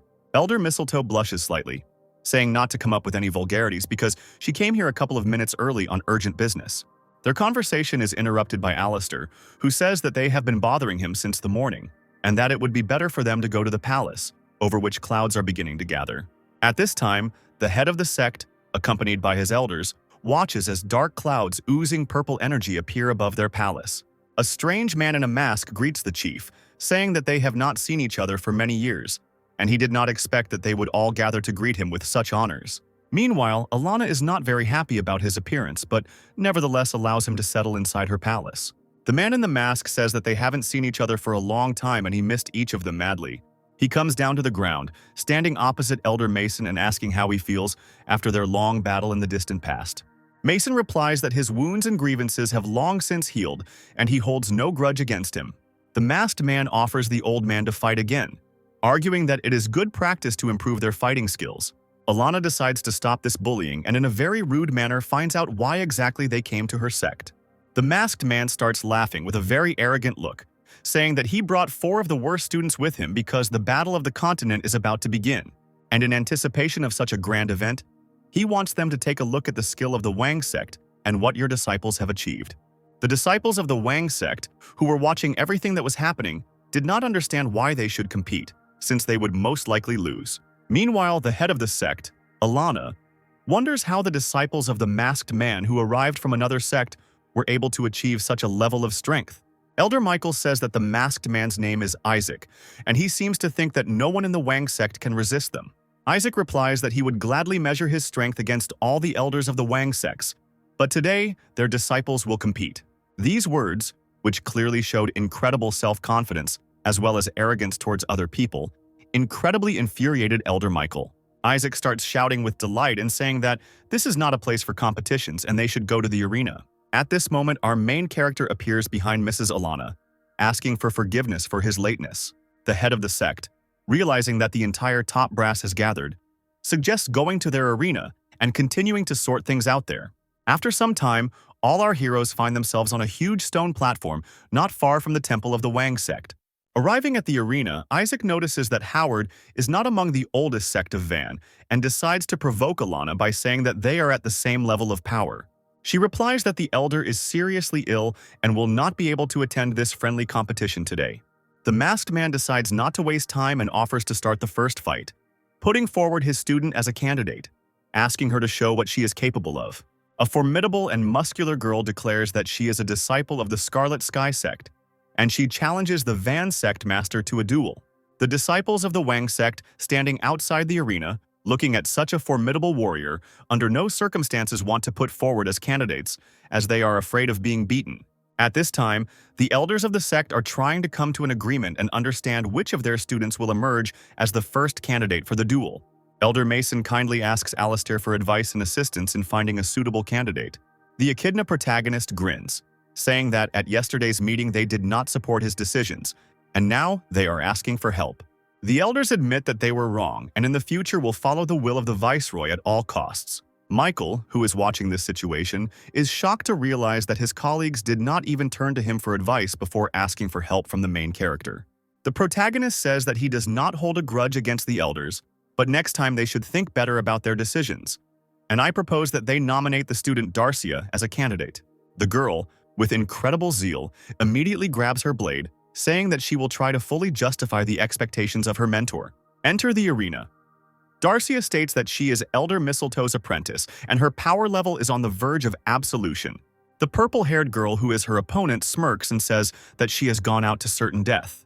The disciples of the Wang sect, watching from the sidelines, try to dissuade their friend, saying that she will not cope with a stronger opponent. They also start to get angry and blame our protagonist for everything that happens, suspecting that he deliberately sent their friend to certain death. Mistletoe is also concerned about the situation her student finds herself in and asks Alistair if she really has the strength to do so, to which he asks her not to doubt. Energy begins to emanate from the Scarlet Sky sect disciple, and she says that the swordswoman has one last chance to surrender. Having received a refusal and unwillingness to lose, the formidable warrior begins to absorb a huge amount of energy, preparing a powerful attack. Punching the air with her fist, she releases a powerful bolt of energy in the shape of a hand, flying towards Darcy. At the last moment, the girl manages to avoid imminent death and find herself behind her opponent. Using his skills and reaction speed, Darcia prepares the Heavenly Abundance technique and brings it to its 9th form. The warrior easily manages to deflect the blow using the airbell technique, which completely protects herself from the attacks flying at her. You understand that this is not enough. Darcia says that this is far from all that she is capable of and begins to prepare the 10th form of the Heavenly Abundance technique. The girl begins to move around the airbell at incredible speed, creating a whirlwind. Isaac, who was watching the fight, smirked, saying that the swordswoman didn't have enough strength to break through their sect's airbell. Meanwhile, Alistair asks the head of the Alana to keep a closer eye on the girl, because this is not the end of the duel. Having timed the moment right, Darcy still manages to break through the airbell's defense and get to her opponent. At that very second, a huge explosion occurs and a huge stream of air flies across the entire arena. With this attack, Darcy manages to injure her opponent, and the girl with purple hair decides to ask how exactly she managed to do this. The disciples of the Bath sect watching the fight are in complete shock as they did not expect their little sister to have such skills. Mistress Alana understands that the girl has used up all her strength and says that the outcome of the battle is determined and the duel can be considered complete. Darcia immediately goes down, bows to our main character and says that she did everything exactly as the governor told her. After which Alistair turns towards the mistletoe and asks it to bring him some water as his throat is dry. Noticing this, all the elders of the sect are shocked, not understanding why Mistletoe is so courting the governor, suspecting that there is something between them. At this point, Michael decides to joke, saying it's a pity he's a man because he would like to be in Mistletoe's place and also be closer to the governor. Meanwhile, the purple-haired girl says that the swordswoman managed to see the gap in her defense and does not understand how she did it. Isaac explains that it was not the swordswoman who managed to identify the location, but the young man who stands next to the head of the sect and does not understand how he managed to do it. The next one to enter the fight is the second disciple of the Scarlet Sky sect, with green hair and huge tattoos all over his body. Upon seeing the next opponent, the Wang sect disciples are again thrown into horror, realizing that he is stronger than the previous girl. The head of the sect, Alan, is also very concerned about who to put forward for the next fight and decides to consult with the main character. Alistair replies that he will go out for the next fight himself, and the leader tries to stop him, saying that their strength is on different levels. He tells Alana not to forget that in battle he relies not only on spiritual power, but also on other components of cultivation. At this time, the disciples of the Wang sect did not understand why the viceroy himself came out to fight, because, in their opinion, he was only their talisman. Meanwhile, the green-haired man begins to concentrate the energy, and it takes the form of a scarlet shining tiger. A worried Mistletoe says that this is a high-level technique that the viceroy cannot handle, while Casper claims that it is nothing more than a show. Having accumulated enough energy, the man rushes towards our main character, declaring that he has only a few seconds left to live. At the last moment, Alistair manages to dodge the attack, causing his opponent to show genuine surprise. Then comes a powerful blow using the power of the Divine Eye, which clearly everyone present did not expect to see. Everyone watching the battle, including the head of the Bath sect, are shocked to realize how strong our main character is. The green-haired man falls to the ground, giving the appearance that he was defeated with just one blow. In his head, he understands that he is not in the most advantageous situation and needs to retreat and come up with a new plan, after which he suddenly takes off into the air. Alistair tells him not to even think about escaping and then pierces him with a beam of blue energy. The man begins to cough up blood and then falls to his knees, realizing that he has received injuries incompatible with life. When he asks who our protagonist is, Alistair replies that he had already introduced himself to him earlier. He states that he is his executioner, and that is all he needs to know, after which he pierces his body several more times with beams of blue energy. Having emerged victorious in this battle, he stands with his back to his defeated opponent, who lies bleeding. An angry Isaac immediately starts screaming, calling the main character an impudent man who dared to kill his student. Alistair states that Isaac stated at the very beginning that it did not matter whether there would be casualties during the battles, so he did not break any rules. Elder Mason, who was watching everything that was happening from the side, states that the skills of the viceroy are terrifying, and he cannot even guess who his mentor was. Mistletoe says that his skills far exceed those of any of the elders, and that he most likely has no equal on the entire continent. Elder Lewis thought of the viceroy as a resourceful man, but he had no idea that he possessed such a frightening power. Mistress Alana is surprised by the new hypostases of our main character and orders him to descend from the arena. Before leaving, the main character picks up a ring from the floor that fell from the body of the enemy he defeated. Alistair also suggests continuing their fun, saying that their sect has 2 more students and they can go up to the arena. At this moment, the disciples of the Wang sect are again terrified because they do not know who will be the next one to fight on their side. Meanwhile, 2 of Isaac's students begin to beg their mentor to allow them to avenge their friend and let them out for the next duel. Isaac states that they are very stupid for not realizing that this man will only need one look to identify their weaknesses and they will not be able to deal with him. At the same moment, the purple-haired girl participating in the first duel notices that their friend's storage ring is missing. Isaac and the 2 students standing behind him are quite stunned by this information. Meanwhile, the main character stands with an arrogant face, juggling that same ring, asking if they will fight further. Isaac immediately turns to the head of the sect, Alana, stating that he did not expect to see thieves among her subordinates and demands the immediate return of the ring. The lady states that she is not going to return anything, because first he must provide evidence that it is indeed their ring. The main character says that if this ring really belonged to their student, let him tell what is in it. The purple-haired girl states that there are about 200,000 baht there, which in turn are the monetary units of this world, and can also be used to restore spiritual power. Alistair tells them to take a closer look at what exactly is there, and opens a ring from which those same bats in the form of golden balls begin to pour out. He says there are at least 500,000 baht in here, and therefore this ring did not belong to him. And in his head, Alistair remembers that 90,000 years ago, he found out that this guy hid the money. Isaac orders the young man to return the ring immediately or else he will be in trouble. Their conversation is suddenly interrupted by Elder Howard, who descends from a winged phoenix, saying that he has completed the governor's order. He hands him a 9th-tier spear called the Phoenix Song, also noting that the seal placed on it has noticeably weakened him. Alistair picks up a spear wrapped in scraps of cloth and says that he has something that will help remove the seal. He removes the cloth from the spear and sees red runes glittering on the majestic and powerful golden spear, weakening its power. At that moment, Isaac does not understand how the Phoenix Song ended up in Howard's hands, since the Chi sect wanted to give it to them as a sign of their submission. At the same second, a red medallion appears in Alistair's other hand, emitting a suspicious, sinister energy. Isaac is even more surprised when he realizes that this is the medallion of their sect, and cannot find answers to how this young man knew that it was in the storage of his student. The protagonist says that the Scarlet Sky specifically placed a curse on the spear in order to gain control of it, and then use all of its power by removing the seal. Alistair breaks the seal and begins to release all the energy of the Phoenix Song spear. After removing the seal, he makes a sharp swing and releases a huge beam of energy that pierces the sky and rushes into the distance. He hands the spear to Elder Lewis, stating that he has fulfilled his promise to give him a new weapon. Mistress Alana states that the spear must recognize its master and is confident that Lewis will succeed. The Elder begins to pour some of his spiritual power into the spear, merging with it into one whole and saying that from now on he is its owner. Meanwhile, Isaac continues to be angry, realizing that he should have first gone to the Chi sect and gotten the spear, and only then come here. Observing this situation, other elders say that they need to show their best side in front of the Viceroy, and maybe he will give them the same high-class weapons. Elder Lewis's eyes begin to glow with a bright red flame, and he says that although his weapon is very strong, he will try to handle it. At this time, Casper asks permission from the head and the governor to detain the guests who have arrived to them. The protagonist says that this is not necessary, and also asks Isaac not to make any more plans regarding the Bath sect, otherwise the ending will be predetermined.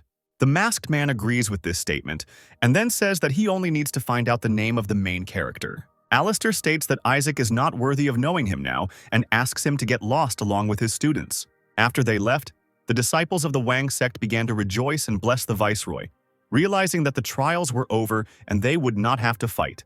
When Mrs. Alana asked how the main character knew about the affairs of the Chi sect, he answered that all the information was obtained by Elder Howard and he should be thanked.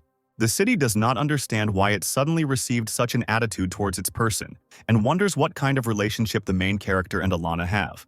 The head of the sect expresses his gratitude and also promises that Howard will receive a reward for his efforts. The elder immediately bows and thanks for such generous praise, realizing that he is forced to carry out all the orders of the protagonist, since it is he who gives him the antidote. Alistair says that he is very glad that everything is over and asks the three elders to follow him because he has one more thing to do. After some time, the main character hands the elders a piece of paper on which the ingredients that need to be obtained are written. They carefully study everything that is written on it and proudly declare that the governor can rely on them. At this time, Alana realizes that the protagonist has a new plan and asks why the items she's supposed to bring are intended for murder. Alistair asks the lady to be patient and also asks to order his sister to come to the reservoir of the highest frequency. The girl says that she is still a baby and hopes that the protagonist will not do anything bad to her. The main character is surprised that Alana calls her sister baby, and looking at her lush chest and declares that in some places she is far from small, after which she smiles and says that compared to you, she's really not that grown up. The girl immediately blushes and begins to feel embarrassed. They say that Alistair is a real impudent guy and he has made her incredibly angry. Sometime later, as night falls, the main character in the company of Darcy goes to a reservoir of the highest purity. The girl is embarrassed looking at the half-naked governor and promises to guard him while he performs the ritual. Having entered the reservoir, the main character greets the girl who is in it and asks what brought her here. The princess in the pond, whom he saved at the very beginning of his story, says that her older sister told her that the governor would come to the pond.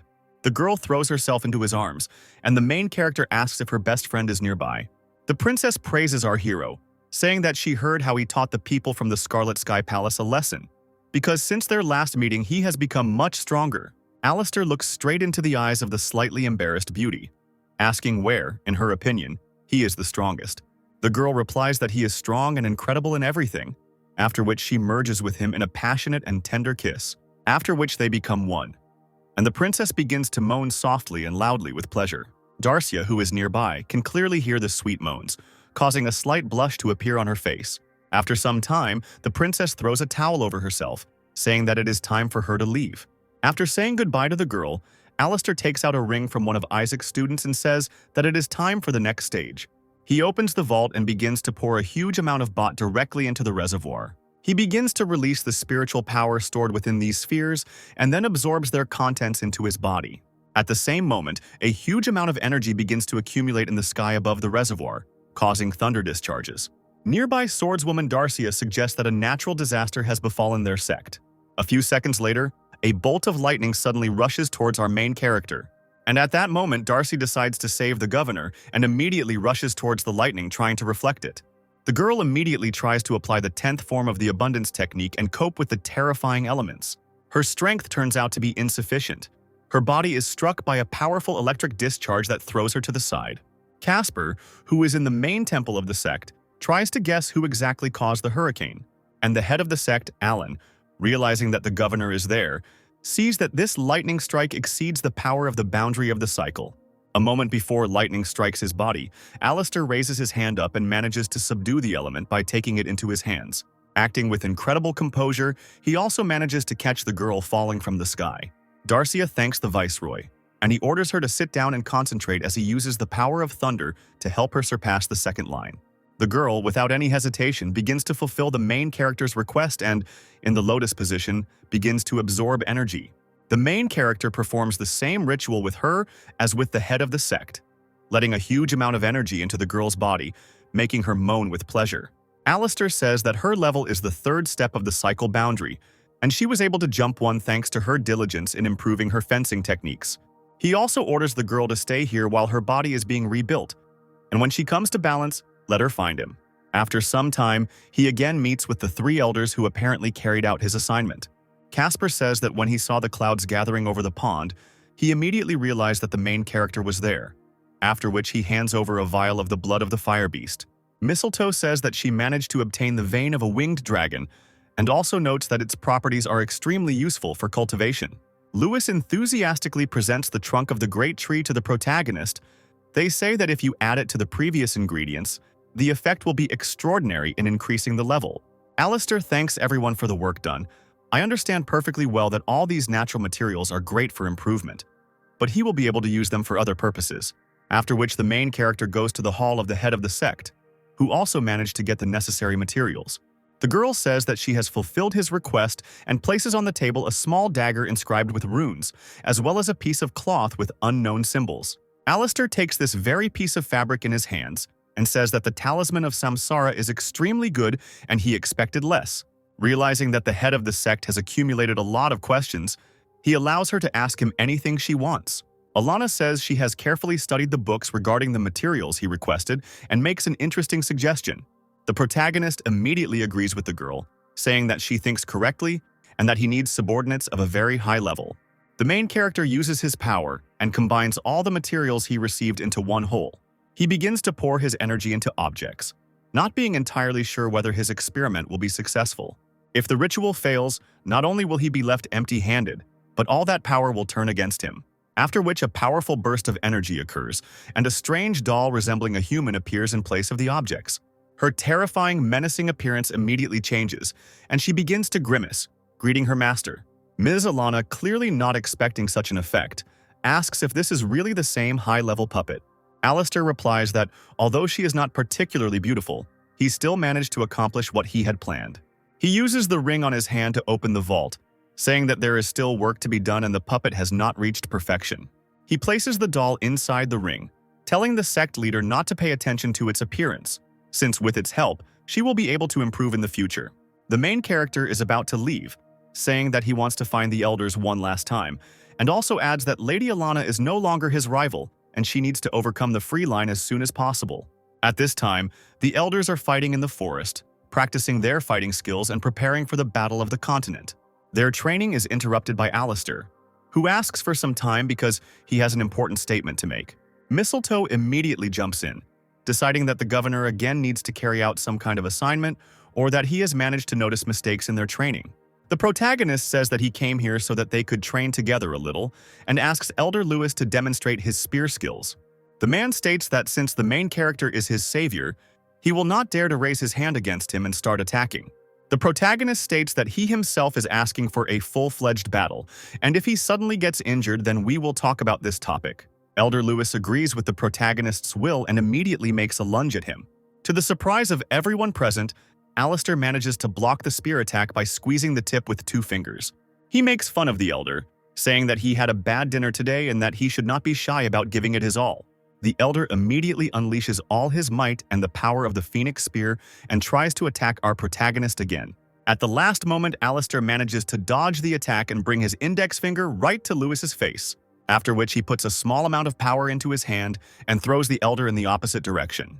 Holding the Phoenix Spear in his hands, he orders all the elders as well as the swordswoman Darcia to attack him at the same time. Lewis warns the protagonist that the spear only recognizes its owner, and if he uses it, its power may turn against him. The protagonist says that Louis should worry about getting his weapon back and immediately makes a powerful attack, simultaneously hitting everyone present.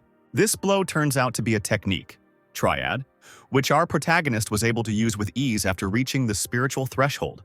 At the same second after using that same technique, lightning starts to form in the sky above our heroes. Alistair notes that if he was able to cause thunder to rumble again, then the Triad is a very amazing technique. Before he could even turn around, one of the ball lightning bolts immediately rushes towards our protagonist. All the elders immediately rush towards the terrible elements, trying to protect the governor from imminent death. At this time, the disciples of the Bath sect, who were near the temple, noticed the horror happening in the sky and could not even imagine what was happening there. The main character smiles, realizing that even the heavens are against him developing at such a fast pace.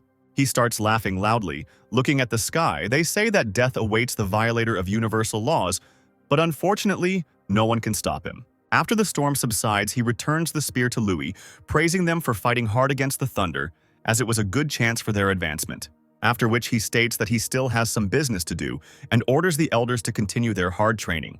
That same evening, he again finds himself at a reservoir of the highest purity together with Alana, who asks if the recent storm was his fault. Alistair states that the head of the sect has nothing to worry about because he will not allow anyone to suffer because of him.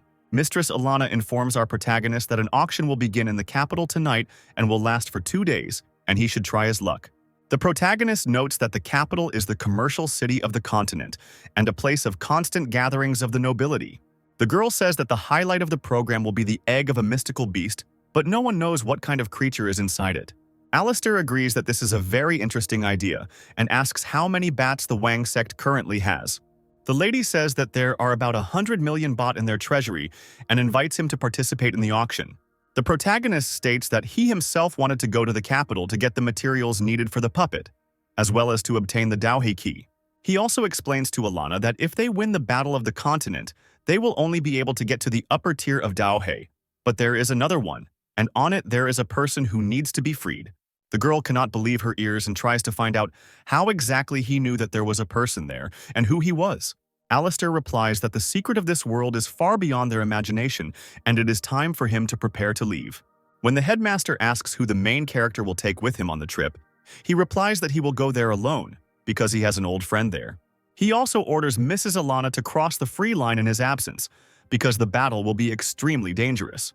The next morning, the protagonist is escorted by elders on his way to the capital, and he boards a huge flying ship. Finally, he once again expresses the hope that everyone understood his instructions, and upon his return will be on a completely different level.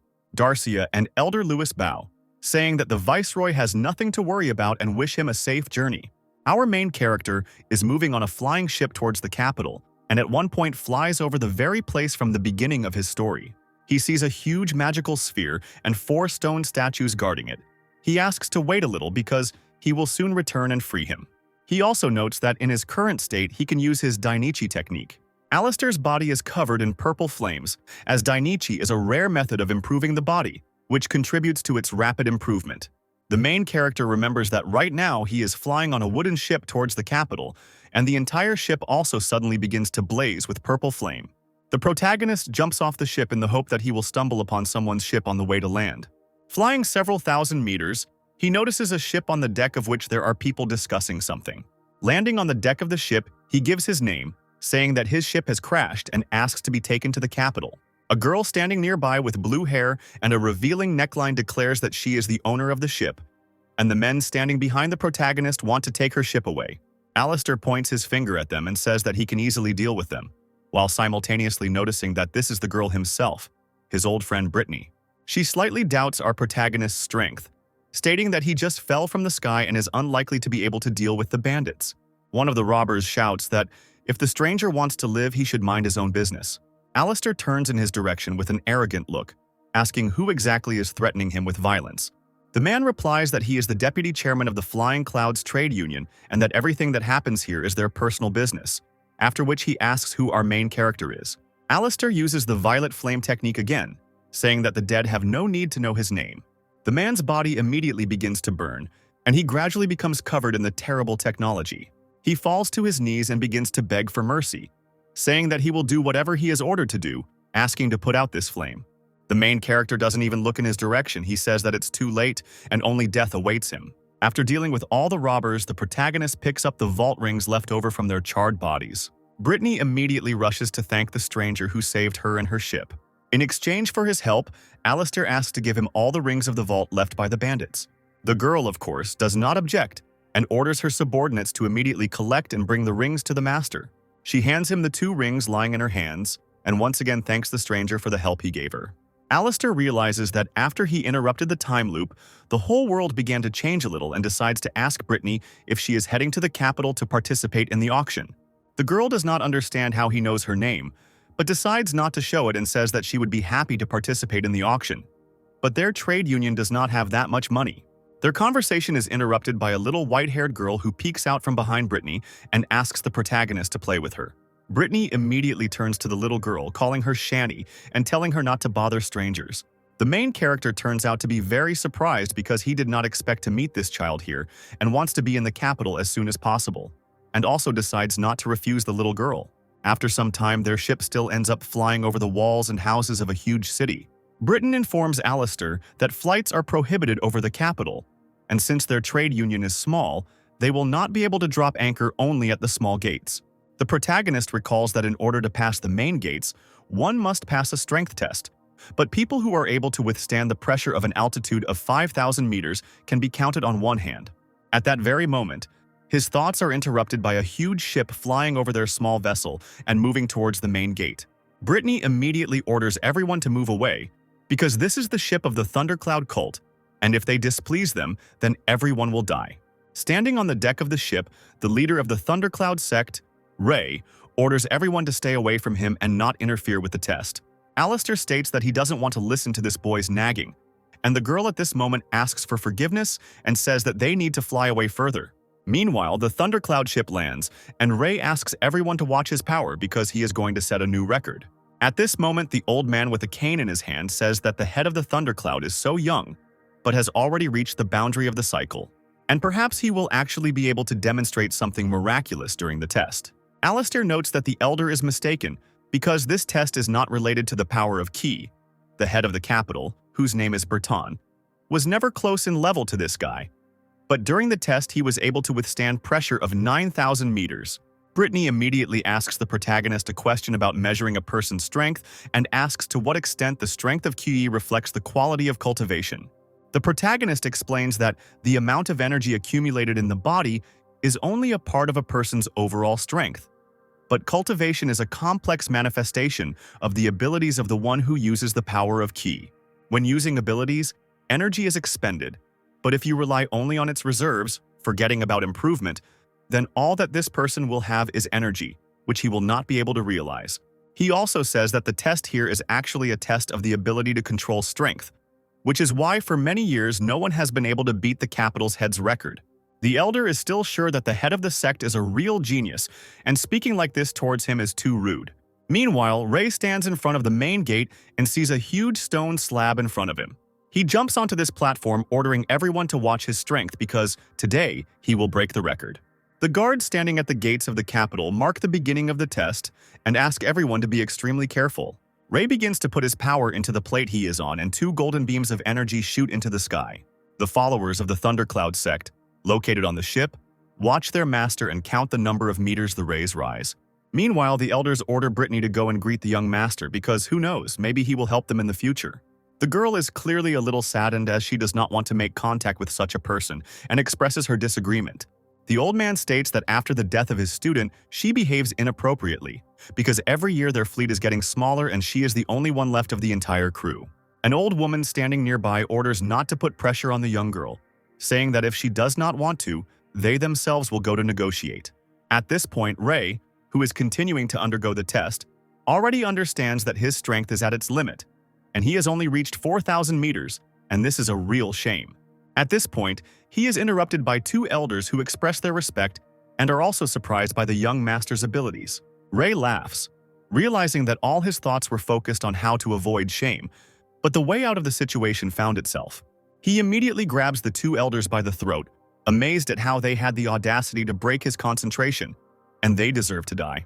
Brittany immediately tries to stop him, but the students of their trade union manage to stop her, saying that he will destroy the entire ship if he is angered. The leader of the Thundercloud sect mocks the bodies of the old men and says that he would have broken the record if they hadn't stopped him. At that moment, he raises his head to the sky and notices another ship flying over the capital that has arrived in the city. On the deck of the ship stands the daughter of the head of the capital, whose name is Vanessa, and behind her is her subordinate. This gentleman turns out to be one of the disciples of the Ice Sky Temple and asks the lady not to waste time on this rich man. Vanessa says she is interested in the Flying Clouds ship, which is located near the main gate. She asks us to pay attention to our main character, who did not bat an eye and, exuding amazing composure, watch the death of his people. The man assumes that he is frozen with fear and decides to force this ostentatious, impudent fellow to show his true face. He decides to provoke the head of the Thundercloud sect by saying that his concentration was knocked down by people from the third-rate union. Aggression immediately appears on Ray's face, because he is well aware that he would not have been able to break the record in any case. He points his finger to the sky and orders the ship of Flying Clouds to descend immediately. Brittany immediately begins to apologize and ask Mr. Ray for mercy, since her people had no intention of stopping him. The leader of the Thundercloud sect exudes a beastly rage, saying that they themselves should understand that after this incident, they do not have long to live. His speech is immediately interrupted by the same little white-haired girl who shouts that he is a fool and that they are not to blame for his failure. At that very moment, their ship begins to be bombarded with a huge number of energy flashes. Ray points out that the trade union brat has gotten too bold, and he declares that he is throwing them a challenge they dare not refuse. He moves rapidly towards their ship with the desire to smash it into tiny pieces and destroy every crew member. All people begin to panic and lose control of the ship, realizing that certain death awaits them. Vanessa immediately decides that they need to help, but the man behind her talks her out of it, saying that there is no need to worry about this bunch of insects. Watching everything that is happening, Alistair understands that this whole situation is just wasting his time. He immediately disappears in the blink of an eye right before the eyes of Ray's ship moving towards theirs. Before he could even realize what had happened, the leader of the Thundercloud sect received a powerful kick to the face. Alistair knocks him out cold with one punch and sends his body falling towards the capital's main gate. All those present, including the daughter of the head of the capital, Vanessa, who is watching all this, are in shock. At this moment, Brittany understands that she herself, along with her ship and crew, survived death and exhales calmly. Ray's body reaches the ground and crashes into one of the walls of the capital, and the protagonist takes a place on that very plate to pass the test. The protagonist looks at the Thundercloud sect leader with disdain, telling him that he wants to show him something incredibly exciting. He begins to concentrate his power, realizing that his body's characteristics are unremarkable, and his internal strength is not that great. But with the help of spiritual fusion, he will be able to achieve results. At that very moment, a huge beam of light shoots into the sky, illuminating the entire capital with its radiance. The members of the Thundercloud sect watching this happen can believe their eyes. One of the students manages to notice that the light pillar has already risen 8,000 meters and is about to break the capital's mayor's record. At one point, everyone watching what was happening was even more shocked, realizing that the pole had crossed the 10,000-meter mark. Alistair realizes that he has put on a little show and has made all the people of the capital pay attention to him by exuding a colossal amount of energy. At this moment, Ray, who is nearby, begins to cough up blood and tries to withstand the pressure that our protagonist is exuding. Everyone present asks the master to stop, because the head of the Thundercloud sect simply won't be able to withstand such an aura and will die, so they need to drag him away. One of the elders of the Thundercloud sect also stands up for his master, ordering the protagonist to stop immediately. Alistair, with an arrogant and unperturbed look, says that he doesn't care whether he dies or lives. At this time, inside the capital, one of the elders is informed that someone has managed to break the record of the head of their city. The man does not believe his ears and immediately decides to go outside himself and check what is happening, seeing with his own eyes a huge beam of light. He notices that the pillar has reached a height of 20,000 meters and assumes that the descendants of the outstanding ancestors have arrived. The elder immediately orders that everyone be informed that no one should dare touch the person inside the pillar of light. Meanwhile, Alistair stands next to the corpse of the head of the Thundercloud sect and asks to remove him from here. The elders and sects immediately begin to blame the Flying Cloud Trade Union and order them to prepare for death. The union workers immediately begin to justify themselves, saying that this gentleman killed the head and that they have nothing to do with it, since he is not one of them. Brittany immediately orders everyone to shut up because if he hadn't saved them, they would have been dead long ago. Little Shani also takes the side of the main character, saying that she will protect her brother at the cost of her own life. Alistair immediately returns to the ship, stroking the little girl's head and promising that he will be okay. He also addresses all members of the trade union present, stating that if anyone is against his being here, let them come forward. Meanwhile, the elders of the Thundercloud sect are preparing a powerful technique to destroy the ship on which our protagonist arrived. Two elders prepare a powerful lightning bolt and move towards the ship, declaring that everyone present will be dead. Vanessa immediately stops them, declaring how dare they start fights on the capital's lands.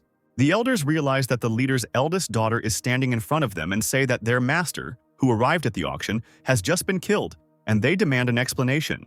Vanessa, with a menacing and unperturbed look, asks what will happen if there is no explanation. The elders respond that they will have to understand that you can't mess around with a thundercloud.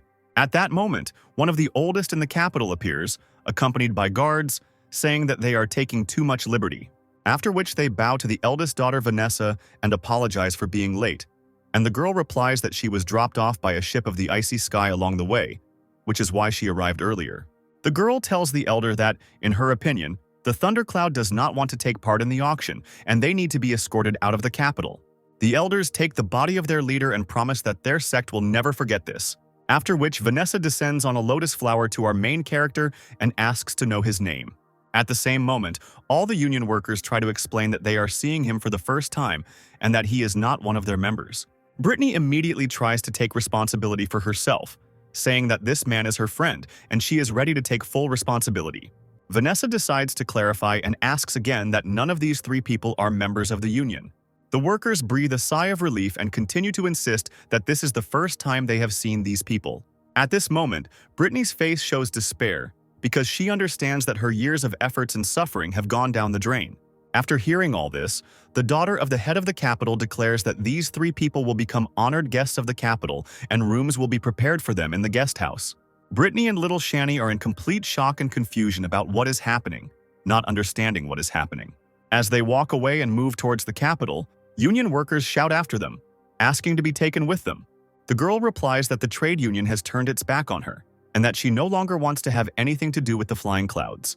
Alistair offers to help drive out these traitors, but Brittany thanks him for the offer, saying that they are better off living and living. After some time, Vanessa takes our heroes inside the capital and shows them the local sights. At this moment, the man from the Ice Sky sect realizes that his plan has failed and how dare this stranger come so close to Vanessa. The daughter of the head of the capital is trying to find out once again the name of our main character. Alistair leans close to her ear and orders her to take her time, and to tell her father that his sworn enemy has arrived. After giving the young girl a task, he decides to go with Brittany and Shani to the guest temple. The elder offers to introduce security to them, but Vanessa replies that if he managed to raise the pillar to 20,000 meters, security here is powerless. The elder understands the hopelessness of this situation and begins to sweat heavily and pray that nothing happens. After some time, our heroes find themselves in front of the gates of a huge golden temple located right in the heart of the capital. Walking inside, Alistair asks one of the servants when the auction will begin, and in response, he receives that it will begin in 2 hours. While waiting for the auction to begin, our main character decides to rest and lie on the bed looking at the vault ring, which he was able to take from the head of the Thundercloud sect. His thoughts are interrupted by a knock on the door, and a servant announces that Vanessa wishes to meet him. The girl goes inside and asks the young gentleman to introduce himself again, since she still hasn't found out his name. The main character answers his name in parallel, looking at her beautiful body and realizing that it is not for nothing that she is among the top 3 most beautiful girls on the continent. When the girl asked which sect he came from, Alistair answered that she had not had the chance to meet all the masters and that he would be expecting the head of the city tomorrow. Vanessa turns out to be very surprised because she does not understand how the main character found out that the head of the city is leaving tomorrow, because only the elders knew about it. The protagonist laughs and says that he knows much more than she could ever imagine and asks to be left alone. The girl is stunned by such impudence because for the first time in her life a man throws her out of the room. Vanessa, furious, leaves, leaving the protagonist alone and looking after her. Alistair understands that over 100,000 years, he has come to know well what kind of person she is. When the gentleman from the Ice Sky sect asked who this stranger was, the daughter of the capital's head rudely ordered him not to bother her with stupid questions.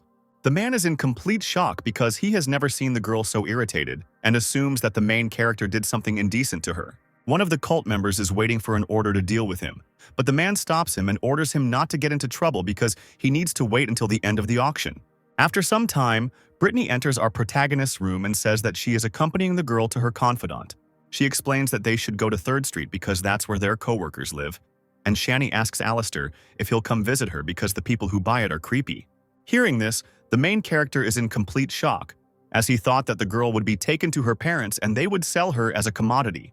Brittany says that she herself didn't know that things were exactly like this, to which Alistair says that he will go with them.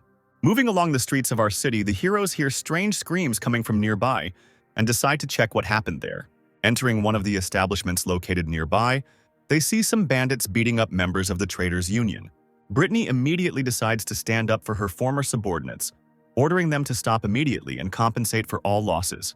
A man with an eye patch, who is apparently their captain, asks the girl who she is.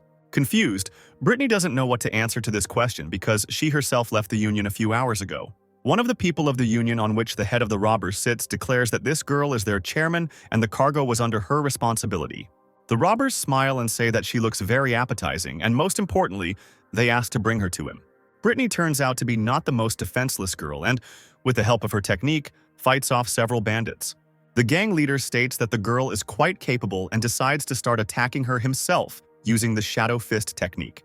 Brittany tries to block his attack by putting her palm out and using the most basic defensive technique. Her strength is not enough and her body is thrown back, and she manages to say that she cannot attack other people. The leader of the bandits laughs, saying that the one who is stronger wins, and they are just a bunch of weaklings. The main character covers the girl with himself, asking her not to worry because he will take care of everything. Alistair uses the air sword technique and attacks the attackers with them at the next bandits. The overconfident bandits find themselves instantly pierced by energy balls flying at them. Their entire gang of robbers suffers a crushing defeat and lies on the ground, slowly bleeding to death. As they leave, our heroes are stopped by members of the trade union, who ask Brittany to take them back, and this time they will be loyal to her to the end. The girl says that she has already said that their paths have now diverged, and she is no longer part of their union. As they leave the establishment, our heroes are noticed by a mysterious man in red and at the same time exquisite clothing. Looking at the main character, he orders his subordinates to get to know him, but to do so without hostility. Moving further and further through the streets of the city, Alistair orders the girls not to go too far from him to avoid similar troubles. After some time, the main character notices that Brittany liked a small bracelet in one of the shops and offers to buy it for her. He asks the merchant standing behind the counter how much this bracelet will cost. A flattering and friendly seller, looking forward to easy money, names the price at 3,000 baht. Brittany is about to leave. They say it's too expensive, but Alistair immediately takes out the money and pays for the purchase. At that moment, he is interrupted by Vanessa, who appeared out of nowhere and also liked the bracelet. The Ice Sky sect member standing behind her says that if she likes him so much, he will give her a gift. Vanessa says that she also really liked this bracelet and asks the protagonist to give it up. Passers-by watching what is happening from the side say that our protagonist is very lucky because the daughter of the head of the city is very kind to him, and he will go far. Alistair picks up the bracelet and says that he is very sorry, but it already has an owner, after which he puts it on Brittany's hand. Little Shani immediately starts smiling and saying that this decoration suits her sister very well. After such an action, an unprecedented shock immediately appears on the faces of all passers-by, because they do not believe that someone could refuse the daughter of the head of the capital. Vanessa just looks at the main character with confused eyes, because something like this has never happened to her before. The girl is about to leave, but a member of the Ice Sky sect stands up for her, trying to stop Alistair. The protagonist states that he paid the stated price for it and that this bracelet belongs to another girl. The man immediately takes out a huge amount of bot from his storage, intending to make a generous offer. He points his finger at the bracelet and asks to sell it for 100,000 bot right here and now. Brittany understands that this is a very good exchange, but still decides to remain silent, waiting for Alistair's reaction. The protagonist, with an imperturbable face, declares that this amount of money will not be enough. Passers-by watching this theatrical performance are once again shocked to realize that for our protagonist there are no authorities. The Ice Sky section member continues to up the ante and dumps even more money on the ground. The merchant who sold them this bracelet, standing behind the counter, advises the main character to agree, because it is a huge amount of money. Alistair shrugs, saying that this is still not enough, pretending that he does not care what amount his opponent offers. The man starts to get angry and lose his temper and decides to ask directly for what price he is willing to sell this piece of jewelry. The main character names the price at 100 million, which once again shocks all the passers-by watching this situation, because for that kind of money you can buy all the shops in the capital. The members of the sect are immediately overcome with rage, and he asks who the main character thinks he is, just standing there and mocking him. Alistair smirks and compares the sect members to the recently departed leader of the Thundercloud sect, Ray. The man understands that he cannot cope with him alone because their strength is at different levels, after which the main character turns around and simply leaves, leaving Vanessa and her companion in splendid isolation. The daughter of the city's mayor experiences incredible emotions that she has not felt until today, trying to understand who exactly the protagonist is. Moving further towards the auction, Brittany asks why the main character refused to sell the bracelet for 1 million bot, to which he receives the answer that it was a gift, and he could not dispose of it. The girl shrugs her eyebrows in her head, realizing that if she had known this earlier, she would have gladly sold this jewelry. Once at the gates of the place where the auction will take place, our heroes are stopped by a guard who says that their invitation has expired. A confused Brittany is surprised, saying that she didn't realize that the invitation had an expiration date. The guard rudely repeats once again that they will not let them in, and their invitation is no longer valid. Alistair suggests not arguing with the guards and simply waiting near the entrance to the hall. The girl assumes that everything is in order with the invitations, and most likely someone bribed the guards so that they would not let them in. Alistair agrees with her guess, and asks her to guess who exactly might be behind this. Brittany suggests that it could be Tony, the same man from the Ice Sky cult, adding that he has been trying to hit on Vanessa for a long time, and the main character humiliated him. Little Shani asks Alistair if they will be allowed inside, and he, stroking her head, asks her not to worry, because soon someone will appear who will take them inside. After some time, the same man who saw our heroes being attacked by robbers appears at the gate. Brittany appears slightly frightened, asking Alistair if he was really waiting for a man from the pure palace of the Celestial Empire. The main character, without the slightest shadow of doubt, replies that this is exactly what he was waiting for. The girl explains that this is a first-class sect, which is much more powerful than the flying clouds and the icy sky, and it is also said that one of the 3 emperors of the upper system began his journey with this sect. Alistair agrees with her reasoning, also noting that the Black Dragon actually trained there, causing the girl to be surprised because she does not understand how the main character knows the emperor's real name. A man in a red robe notices our heroes and asks why they look like they weren't allowed in. The man comes closer to our hero, introducing himself as Russell, saying that they met in the tavern, to which the protagonist thanks him for resolving the situation. Russell notes that the main character's strength matches the level of the Free Frontier, and this is a very good indicator, and also asks whether he will go to the auction. The protagonist says that he wanted to be there, but the guard stopped him, saying that his invitation was no longer valid. The guards watching everything that is happening understand that it is better not to delay and accuse the member of the sect of the Ice Sky Tony of sending them to certain death. Deciding not to make the situation worse, they immediately run up to Russell and ask him for help, because they didn't know that this stranger was his friend. Russell glances at them, declaring that this is unprecedented impudence, after which the ground beneath him begins to crack. The guards continue to beg for forgiveness because they did wrong while Russell is emitting an incredible aura and energy, and he doesn't even move. The man states that Tony is an incredible liar and a very petty person, and then invites Alistair to follow him to the auction. As our heroes pass through the gates, the guards do not dare to raise their heads, still continuing to kneel. Raising their heads, they begin to cough up blood, as Russell's presence alone has caused them a massive amount of damage. Finally, finding ourselves inside the auction hall, a huge arena filled with people opens up before our heroes.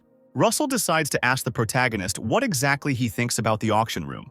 Alistair, in turn, decides to behave very delicately and says that first he wants to hear the master's thoughts. Russell says that in this hall there are 5 steps that correspond to the 5 elemental elements, and if activated, even one located on a free line will instantly die. His bodyguards note that their master has become better at assessing details and very soon they will all be able to confront him. The main character behaves confidently and very calmly, saying that Russell is wrong because, if activated, he will have time to take a couple of breaths. This answer greatly surprises the man, as well as his bodyguards, forcing them to treat the main character with greater caution. Their conversation is interrupted by Tony, who appears and calls the main character a scoundrel, since the current tactics were personally developed by the head of the capital, while simultaneously trying to understand how exactly the main character was able to get into the auction. When Russell asks why he thinks this is nonsense, he doesn't answer that the main character allows himself to talk all sorts of nonsense, and for some reason thinks that there is a gap in the auction security system. Russell orders Tony not to open his mouth about trifles if he himself does not know, then it is better to remain silent. Tony starts to bare his teeth, asking that he cannot contradict the pure palace of the Celestial Empire and now some scoundrels. He points his finger at our main character, saying that he is a worthless person who only knows how to hide behind the backs of others. Russell immediately interrupts his insult with a loud shout, declaring that he should not dare speak like that towards our protagonist. After which he launches several energy attacks towards Tony, wanting to teach him a lesson and put him in his place. The man covers his face with his hands, declaring that Russell is not the only one who has defenders. Tony is immediately covered by several guards who take the blow on themselves. Atonia declares that he is going to teach this young man a lesson, and that this does not concern Mr. Russell. Russell immediately launches several more energy attacks towards them, stating that they are acting very recklessly. The guards protecting Tony ask their master to stop, because their strength is already at its limit. At that very second, it turns out that one of the attacks still managed to reach Tony and slightly damage him. After which Russell reminds us to remember in the future that children should not interrupt adult conversations. Their conversation is interrupted by a follower of the Empress's sect and a follower of the Celestials who mock Tony, saying that it is a pity that his beloved Vanessa did not see how he was beaten up. Russell notes that their conversation with the main character is not over, and he is very curious about the flaw in the auction room's security system. Alistair invites Russell to join him tomorrow, because the head of the capital will come to him at the guest temple, and there he will tell him everything. Such a statement shocks everyone present, as they cannot believe that the head of the capital himself will come to a meeting with a person they do not know. Even Brittany is completely delighted and once again tries to figure out who Alistair really is. Russell agrees to this proposal and suggests going to their places and waiting there for the auction to begin. Finding himself in the luxurious stands, the main character looks around the auction hall, realizing that the show is about to begin. After the sound signal, a huge flaming dragon appears in the center of the arena, its cry enveloping all the stands. Little Shani grabs the protagonist by the sleeve, saying that she is a little scared, but the dragon is very beautiful. After this, the daughter of the capital's head, Vanessa, appears in the center of the arena and declares that everyone present has been waiting for this for a long time and the auction will begin soon.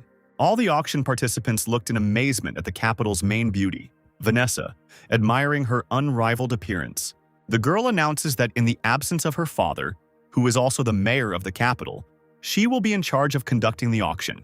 The crowd's enthusiastic cries do not at all object to the fact that she will be the auction curator. Ice Sky member Tony immediately orders his guards to kill the freaks who are yelling at his beloved, and the guards only think that their master is a fool. At the same moment, the golden dragon in the center of the arena opens its mouth, demonstrating the first lot to all auction participants. Vanessa announces that the first lot of this auction will be a mysterious plate made of rare metal. Its starting price is 100,000 baht. Tony decides immediately. To show off in front of Vanessa, I offer my price of 500,000 baht. Unexpectedly for everyone, some auction participants quote a price of 1.5 million baht. That person turns out to be Brittany, who is trying to understand why Mr. Alistair asked her to raise the price. When the girl asks why he doesn't announce the price himself, the main character explains that his hands hurt, and when he will give orders, Brittany needs to up the ante.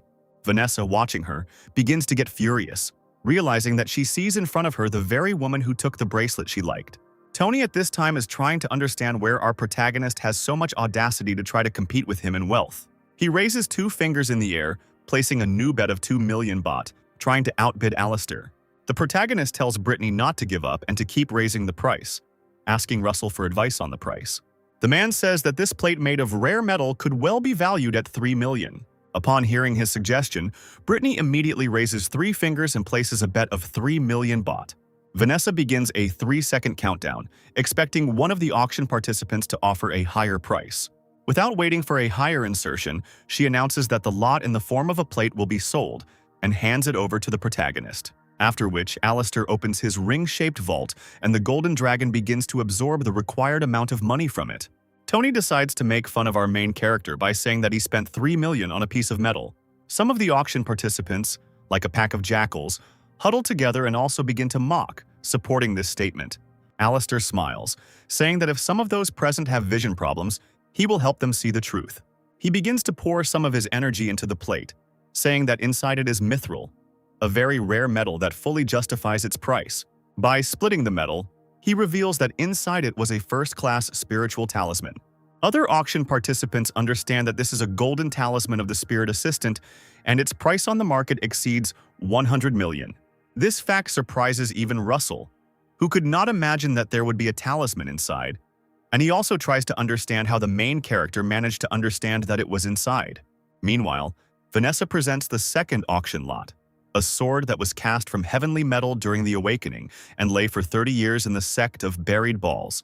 Seeing the second lot, Russell asks Alistair how much he would value this sword, and the protagonist says that he is not a great connoisseur of swords and will give him a maximum of 10 million. Wealthy auction participants begin to raise their bids, incrementally increasing their bids by 1 million, gradually increasing the price of the lot. At that very moment, they are interrupted by Brittany, who immediately raises the bet to 20 million. Tony immediately ups the bet, saying that he won't lose to the main character, while his bodyguards meanwhile ask him to calm down. At that moment, Brittany raises her hand again, making a new bet of 25 million. The guards and the elder of the city, observing everything that is happening, say that the youth are very frivolous, and our protagonist is a fool if they openly provoke the Temple of the Ice Sky. The elder says that he conducted an investigation and did not find out exactly how Alistair got to the capital and where he was from. But he understands that he is not a fool. Tony wants to raise the stakes again, but his subordinate dissuades his master by saying that this sword, it's not worth that kind of money and it's better to give it up. He immediately pushes his bodyguard away, saying that our protagonist dared to treat him with disdain and he cannot just let it go. After Tony raises the bet again to 27 million, Alistair decides to calm down and give him the sword. The other auction participants look at our protagonist in surprise. I understand that he decided not to raise the price and this looks very strange. Tony takes the sword he received, telling others not to dare compete with him, otherwise they risk great regret. Russell suggests that the protagonist tell the truth, to which Alistair replies that he is not going to do it himself because it will further hurt Tony's pride. Russell decides to do it himself. He gets up and tells Tony that although the sword is good, it is not worth the money. He takes the sword out of its sheath and sees that its blade is incredibly thin, and tries to figure out what he bought. Vanessa explains that this is a woman's sword, so they made it so thin and light, to which Tony expresses his complaint about what he should do with a woman's weapon now. All the dignitaries present start laughing and say that the son of the Ice Sky Chief is a complete fool. At the same time, Vanessa presents the last lot of the auction in the form of an egg of an unknown animal, naming its starting price at 10 million baht. Only after seeing the egg does Russell realize that this is the lot the capital was using to invite all the guests to the auction, and that he needs to see if there is anything worthwhile in it. The man closes his eyes and begins to concentrate his energy to try to see the contents of the egg. Without thinking twice, everyone present at the auction also tries to scan the contents to clearly understand what they are fighting for. At that very moment, the elder of the capital erects a protective barrier, saying that auction participants are forbidden from trying to find out what is inside the egg. Russell, like everyone else present, is quite sad about the way things have turned out and is wondering what to do next. At that moment, Alistair asks him if he was able to find out what was inside the egg, to which Russell replies that his ability was reflected before he was able to find out. The protagonist says that he is more than sure that there is something interesting inside the egg, but if he and Russell fight for it, he will not be able to get it. The man says that he couldn't see any clues, and if our protagonist is so confident in his abilities, he won't participate in the fight for the lot. Vanessa announces the start of the bidding for this lot and again announces the starting price of 10 million. Auction attendees are reluctant to pay that kind of money for the unknown contents of an egg and say the auction owners are crooks. Tony decides to prove himself again and is the first to place a bet of 11 million baht. All participants in the auction understand that the sun, the head of the Ice Sky sect, is behaving very recklessly, and his reputation will soon be at rock bottom. Tony grits his teeth, realizing the situation he has gotten himself into, but his father ordered him to buy this egg, and so he has no choice. Vanessa asks if anyone wants to raise the price, thinking that Tony has decided to drive himself into a loss. At that very moment, Alistair raises his hand, placing a bet of 50 million baht. Tony immediately interrupts him by making a bet of 60 million, while simultaneously thinking that the main character has decided to compete with him in wealth. The protagonist raises the bet again to 70 million, saying that he doesn't want to waste his time. Vanessa begins counting down 3 seconds while Tony panics as he hesitates to raise the bet. At this point, Alistair decides to outbid his own bet by raising it by another 10 million. The enthusiastic cries of the auction participants immediately fill the entire arena, because for the first time they see someone raising their own price, thereby further humiliating Tony. Tony is in complete shock as Alistair continues to raise the stakes, gradually reaching 100 million. He is interrupted by Vanessa, which asks the gentleman not to raise his own price.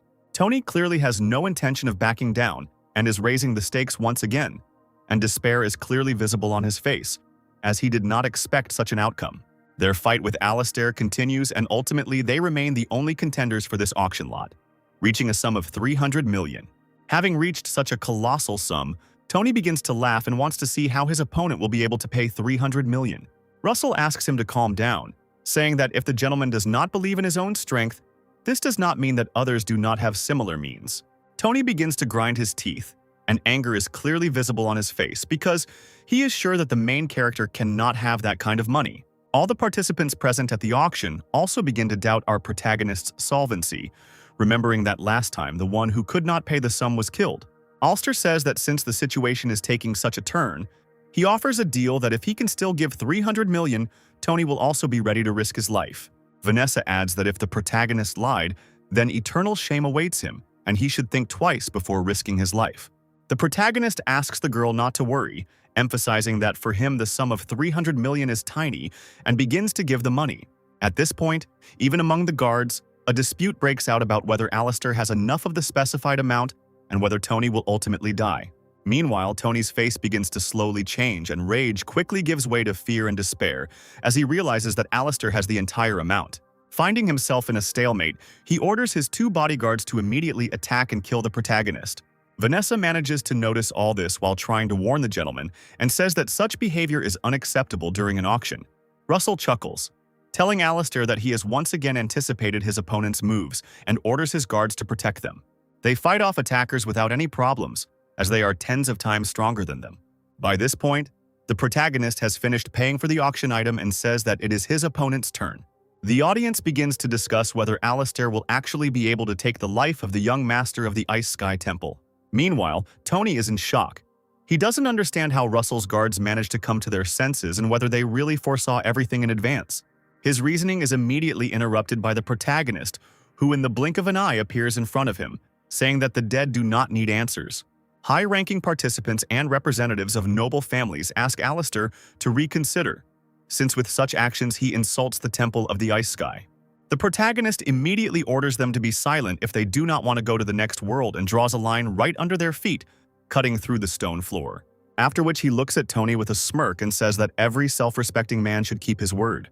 He is immediately overcome with a fit of rage, and he holds sharp steel needles in his hands, saying that the main character has only a few moments left to live. At that very second, Tu attacks the protagonist, launching a shower of steel spikes at him. But Alistair manages to reflect them by putting up a protective barrier. He takes one of the steel needles in his hand, saying that attacking without warning is very mean, and he wants to teach him a lesson on how to use the spikes. After these words, with a slight movement of his hand, he sends a steel needle flying at incredible speed, which pierces Tony's head right through. Everyone present and simultaneously observing this confrontation are in shock and cannot believe their eyes. They, including our main character, look at the corpse lying on the floor. The young master of the Ice Sky sect, bleeding. At the same time, without wasting a second, Alistair removes the storage ring from his finger, saying that after so many battles, the sword has returned to him.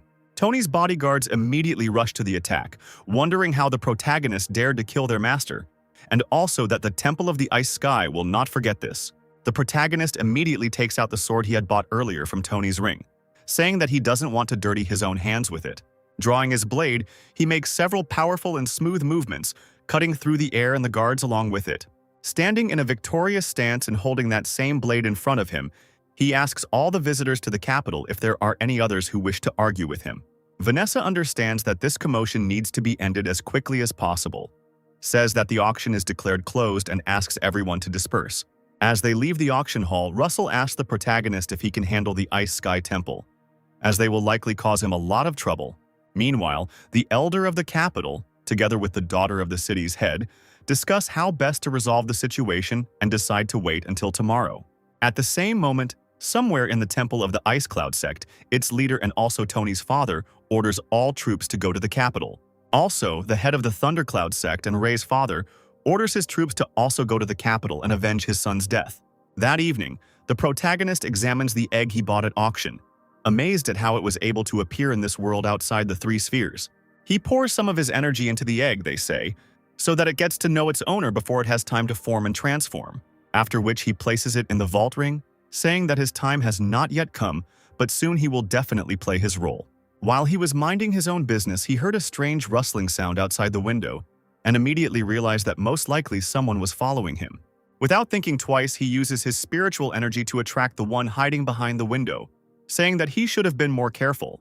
Having broken the window frame on her way, a red-haired girl in a ninja costume begins flying towards him, clearly not expecting such a turn of events. In flight, the girl manages to group herself and tries to deliver a powerful kick to our hero. These efforts prove insufficient, and our protagonist, without much effort, grabs the girl flying towards him and pins her to the wall. I can clearly guess who is hiding under the mask. He asks the girl why Vanessa was looking for a man's company late at night and whether she's afraid of the consequences. The ninja girl, whose appearance strongly resembles the daughter of the capital's mayor, is trying to figure out in her thoughts how he recognized her. Without thinking twice, Alistair rips off her mask, under which Vanessa really is revealed, and at the same time asks her why she came to his chambers. The girl explains that she didn't know how strong our main character was, so she became curious about how he would act when he found himself in trouble. Alistair says that she doesn't need to worry about some two tiny sects because the capital itself will help him deal with them. When Vanessa asks why the capital should help him, he replies that she herself came to him at night and it would be better for her to leave quickly before she brought even more problems upon herself. The girl, experiencing incredible excitement, asks why he is talking to her like that. Because she came of her own free will to help. The protagonist says that she doesn't care about Tony's death, but she doesn't care about his killer, and all of this together seems very strange to him. A clearly disgruntled Vanessa explains that she never liked Tony, and that he was just an arrogant and impudent boor trying to flaunt his dignity. Alistair presses the girl against the wall, making her blush even more, and asking who she liked in that case, and if she doesn't answer this question, then she can leave because there won't be another chance. Vanessa is very embarrassed when they say that the main character treats Brittany well, and because of this, her heart breaks, so she thinks that she has fallen in love. Hearing her answer, the main character grabs the girl in his arms and says that in this case, she will stay with him for the night. The girl doesn't even have time to understand what's happening and doesn't have time to say a word, and the only thought that flashes through her head is whether everything is developing too quickly. He throws the girl onto the bed, towering over her and looking her straight in the eyes. At this moment, a light silence hangs between them, and the atmosphere becomes very romantic. Vanessa continues to look at our main character, afraid to say even a word, while her heart begins to beat at an incredible speed, and all she thinks about is how exciting it is to part with something that she has kept for more than 20 years. Closing her eyes for a moment, waiting for Alistair to make the first move, she looks away and sees how our main character has simply fallen asleep. She is immediately overcome with shock, which very quickly fades, and she thinks only about how decent our protagonist is because she is lying so close, and he does not allow himself to do anything unnecessary. The next morning, Alistair wakes up from the fact that it will be Vanessa and says that it is time to get up because soon her father will arrive in the capital. He says that it is not for nothing that Vanessa is called the first beauty of the capital, because she is incredibly charming, making the girl blush very deeply and cover her face with her hands. He also adds that he has a plan to deal with two sects that want revenge on him and asks the girl to get some materials for him. A joyful Vanessa, having received a list of necessary things, immediately sets off to look for them, running out of the room and not noticing Brittany standing next to her. The girl turns out to be somewhat surprised why the lady left Alistair's room, after which she informs him that the elders of the two sects are already on their way to the capital. The protagonist promises to greet them and orders the girl to stay at the hotel and protect Shani, as she is an unusual child. After some time, Vanessa, having obtained the necessary materials together with the elders of the capital, are standing in anticipation of our protagonist.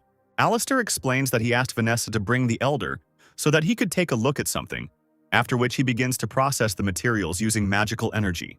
The elder immediately tries to protect his mistress, the protagonist, because even the best craftsmen on the mainland do not undertake to process these materials, and he is taking a great risk. The main character asks not to worry about anything while simultaneously controlling a powerful purple flame, inside which are the previously collected materials. The elder can't believe his eyes and wonders how he managed to melt the 7-color metal and heavenly wood so quickly. Looking at everything that is happening, he also says that in the entire capital you won't find another person with such forging skills as our protagonist. After a few minutes, the molten materials merge into an elegant golden armor, and the protagonist rejoices that he managed to create armor for his puppet, which he will call impenetrable armor.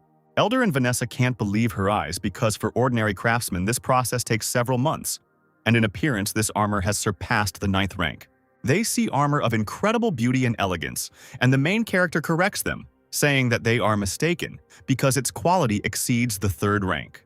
He also adds that he is aware of the elder's skills in the art of forging, and if he agrees to one condition, he will grant the capital a method for creating armor. Alistair explains that he wants to ask the elder to use his innate powers of deduction to determine fate. Vanessa interrupts him, saying that she also has deduction skills and can tell him about fate herself and there is no need to ask the elder. The protagonist says that the elder has the power to show him not only his destiny, but also to tell him about the destiny of the entire continent. The elder begins to doubt, realizing that the offer is very profitable and that he will have a difficult job ahead of him, because the continent is very huge. Alistair decides to ease the elder's doubts by providing him with a scroll that describes the method for making armor. He immediately accepts the scroll as a token of gratitude, saying that the protagonist is a man of honor and he greatly appreciates his nobility.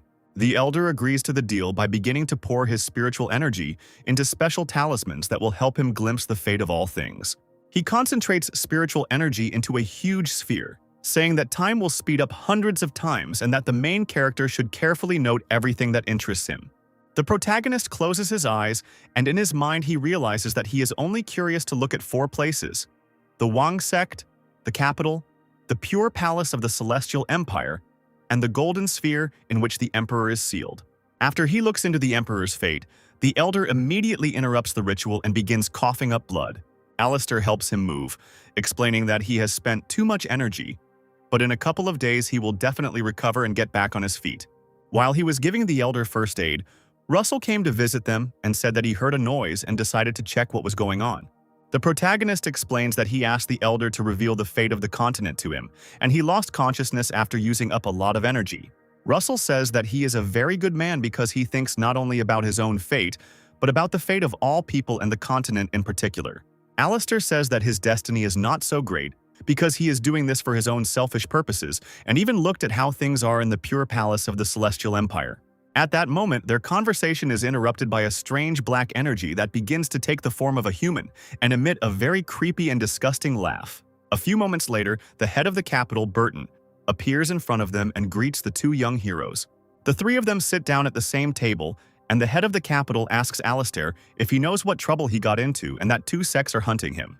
The protagonist says that this is nothing to him, and also states that he can help Burton overcome the free line.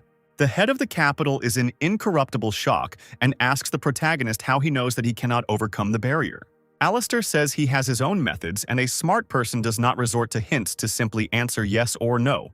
The capital's mayor, Burton, expresses his disagreement, saying that although the protagonist has a sharp mind, he is still too young.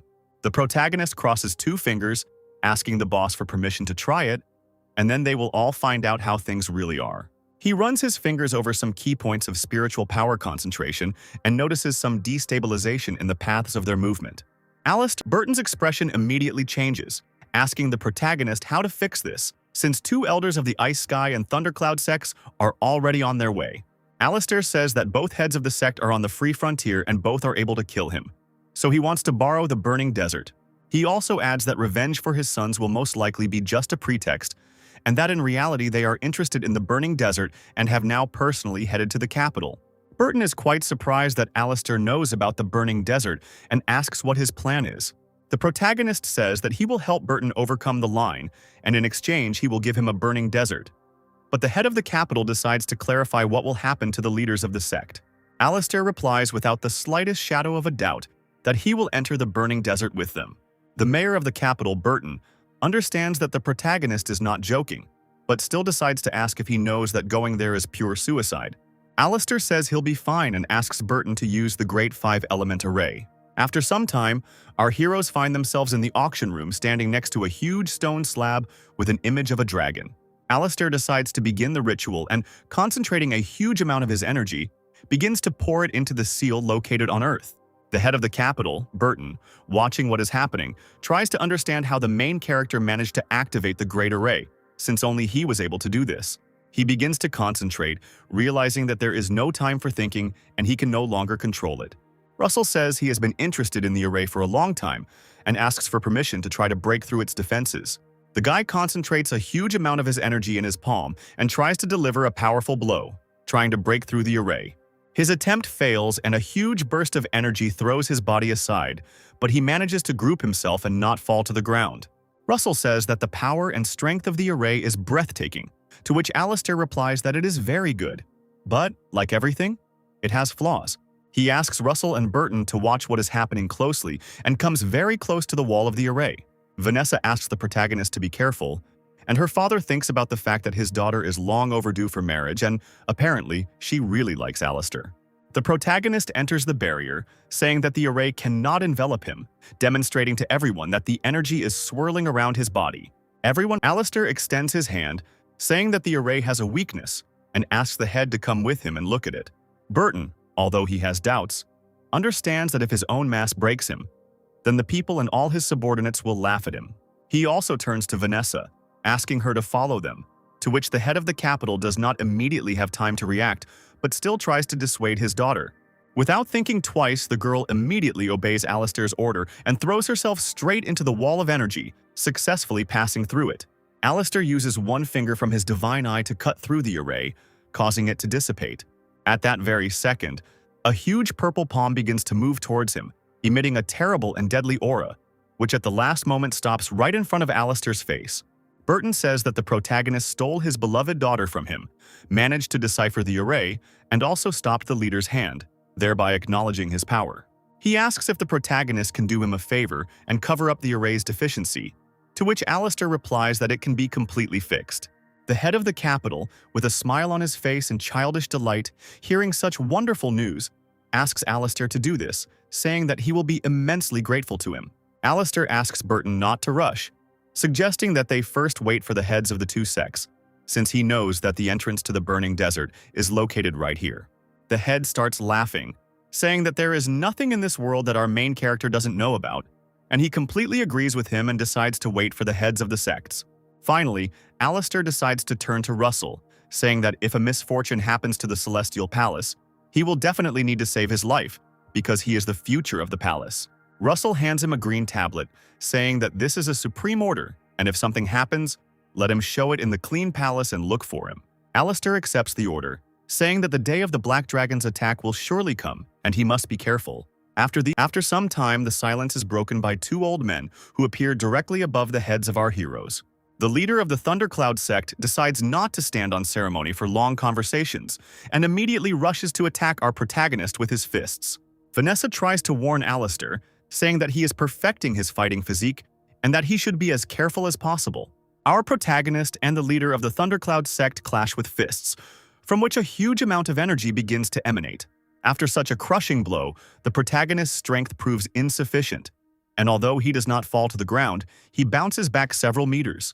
The leader of the Thundercloud sect decides to ease up on me and continues to press, once again trying to attack Alistair. At the last moment, the head of the capital, Burton, manages to push him away, while simultaneously concentrating a terrible dark energy in his palms. Using his palms and this energy, he forms a shield, which he uses to repel the attacker's lightning attack. Thundercloud's sect leader asks how Burton has the nerve to speak out against two sects at the same time. He immediately suggests to the other head of the Ice Sky sect that they join forces and settle old scores and new conflicts with Burton.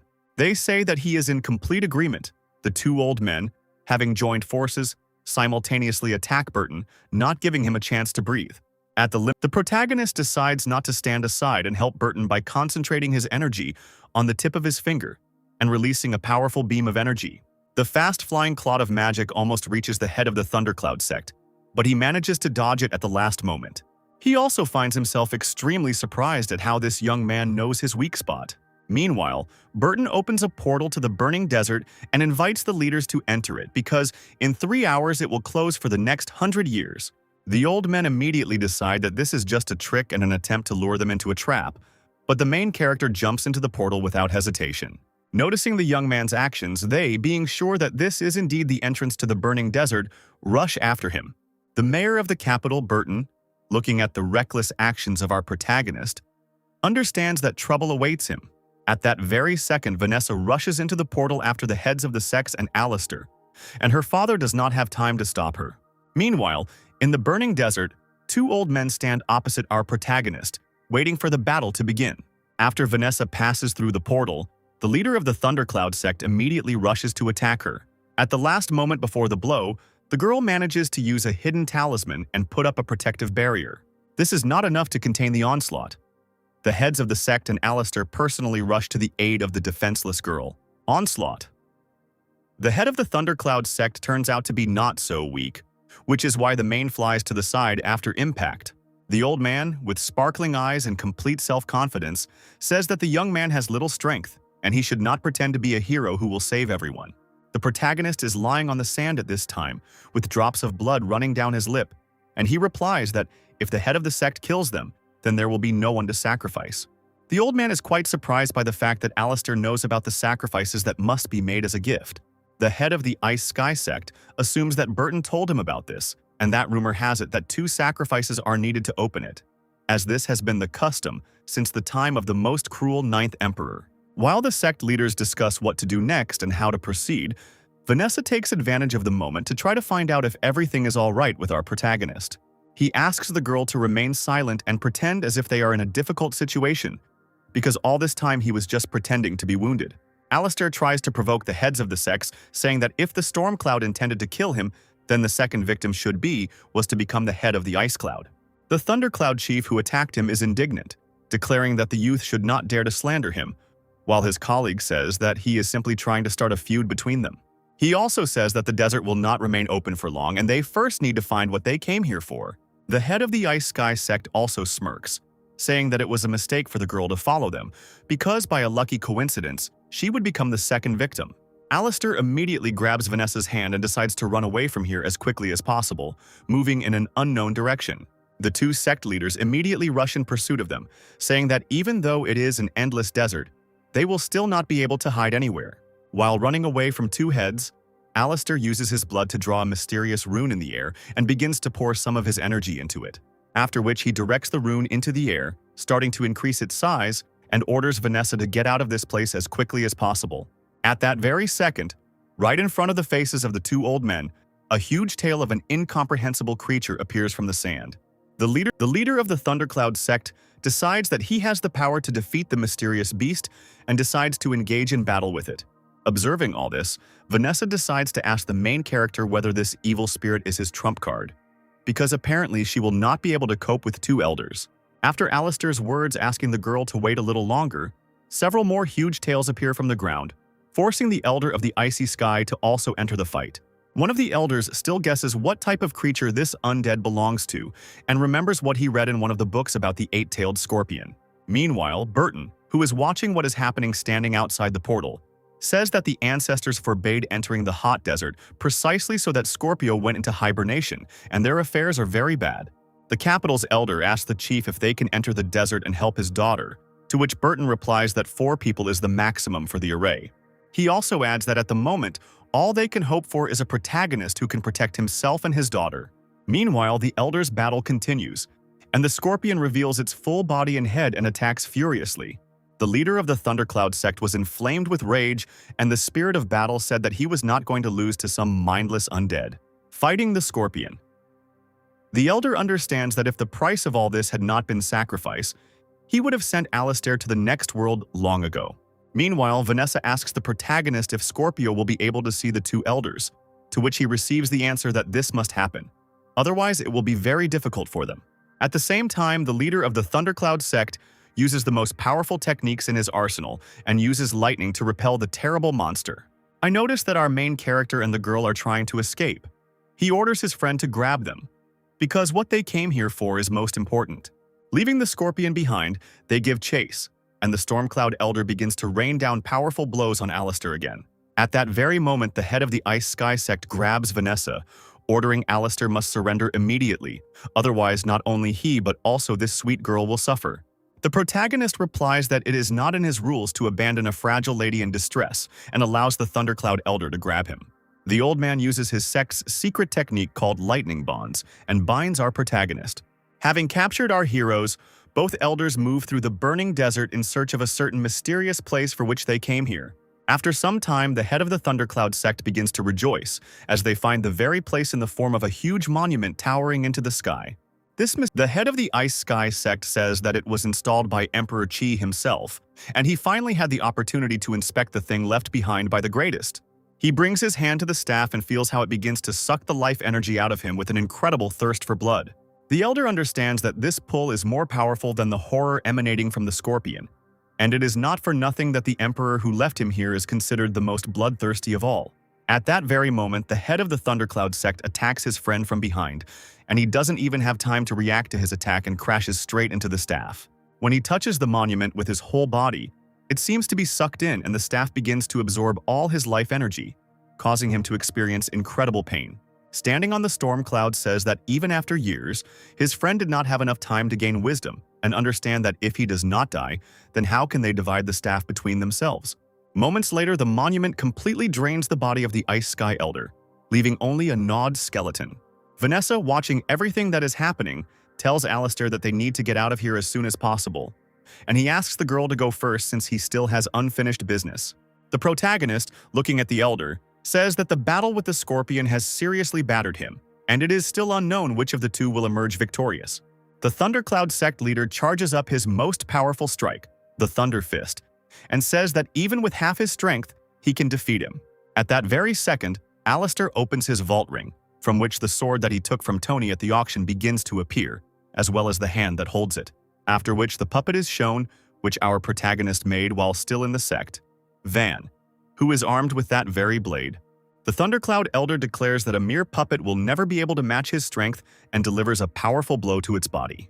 To the Elder's surprise, his blow does absolutely no damage, as underneath the puppet's clothes, he is wearing impenetrable armor, which Alistair had also made quite recently.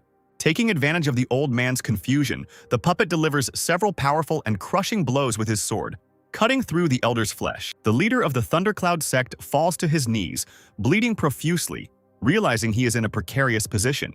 The protagonist explains that he pretended to be weak from the very beginning so that the leader of the Thundercloud sect would betray his friend and then force him to fight a puppet whose armor was prepared specifically against him. After which, the staff accepts another sacrifice, but Alistair realizes that it is far more bloodthirsty and wants even more offerings. When the girl asks what is going on, the main character replies that legend says that the emperor who created him was extremely hot-tempered and was practically a monster. Vanessa begins to worry that they will be stuck here and will be unable to do anything against the ancient legend, and the staff will also absorb their bodies as a sacrifice.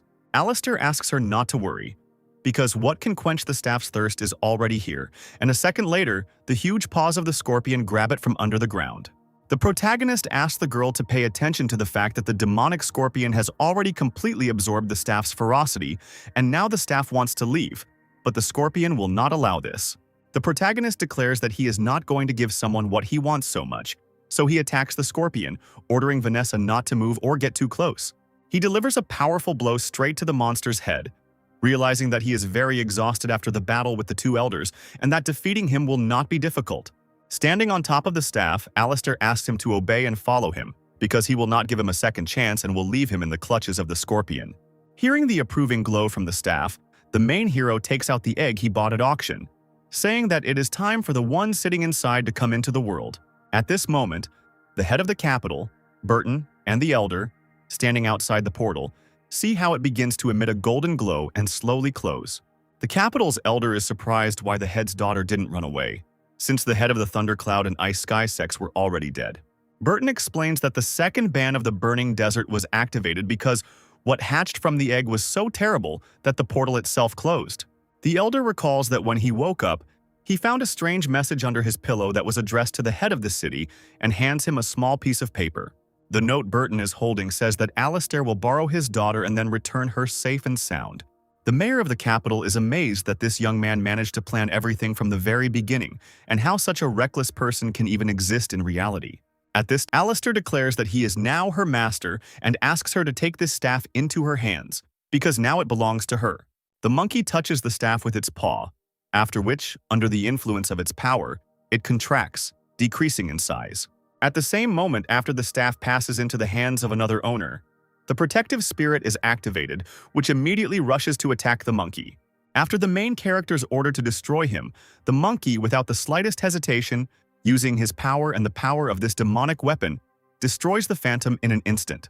Vanessa manages to notice that from birth, this creature has had a free boundary level, and its strength is incredibly astonishing. Alistair also does not forget to remove the storage rings from the bodies of the deceased elders, saying that what they had so longed for decades was given to him. After which, the protagonist orders the monkey to take the hot desert into his staff, which can also serve as a storage facility. At this point, Vanessa asks how they can get out of here since the portal has closed, to which the protagonist replies that they can get out with the help of a mysterious dimension and asks the monkey to hit the ground. After the impact, a passage opens between the worlds, which begins to emit a colossal amount of energy, destroying the place in which they are currently located. Moving towards the portal, an ominous eye appears on their way, forcing our heroes to stop and return the staff to him. Realizing that things are bad for them, Alistair takes out a small black cauldron from his pocket, which instantly increases in size. Having managed to hide inside the cauldron, the ominous dark eye emits a powerful beam of cursed energy, which rushes towards our heroes. The boiler manages to protect Alistair and Vanessa, but the girl still experiences a powerful overload from which her body cannot withstand. However, they manage to survive, and the cauldron, along with our heroes, falls into the dimension between worlds. When Alistair asks if everything is okay, Vanessa replies that she was slightly injured, but if he had not managed to use the cauldron, she would have certainly died. The protagonist explains that they were attacked by the spirit of the Emperor's patron, and the cauldron was left here by one of his heirs, and only he is able to contain its energy. He also asks his new servant to throw the staff in any direction and use it as a support to find the exit. While they are looking for a way out, the protagonist offers to heal the girl's wounds and uses several bats combined with magical purple energy. He merges them together and begins to redirect energy into the girl's body, which gradually begins to restore her spiritual energy, as well as her reserves of strength.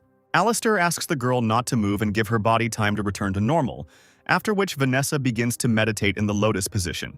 Without wasting any time, our main hero decides to check what is in the rings of the two elders he defeated, which turn out to contain some money, as well as something interesting. He discovers a pill inside that allows him to raise the level of the boundary and move from the cycle to the free one, and offers Vanessa to take it. The girl says that her father once brought her a similar one. I recommended taking it without thinking, because if you don't manage to increase the level of the consequences, it will be difficult to imagine.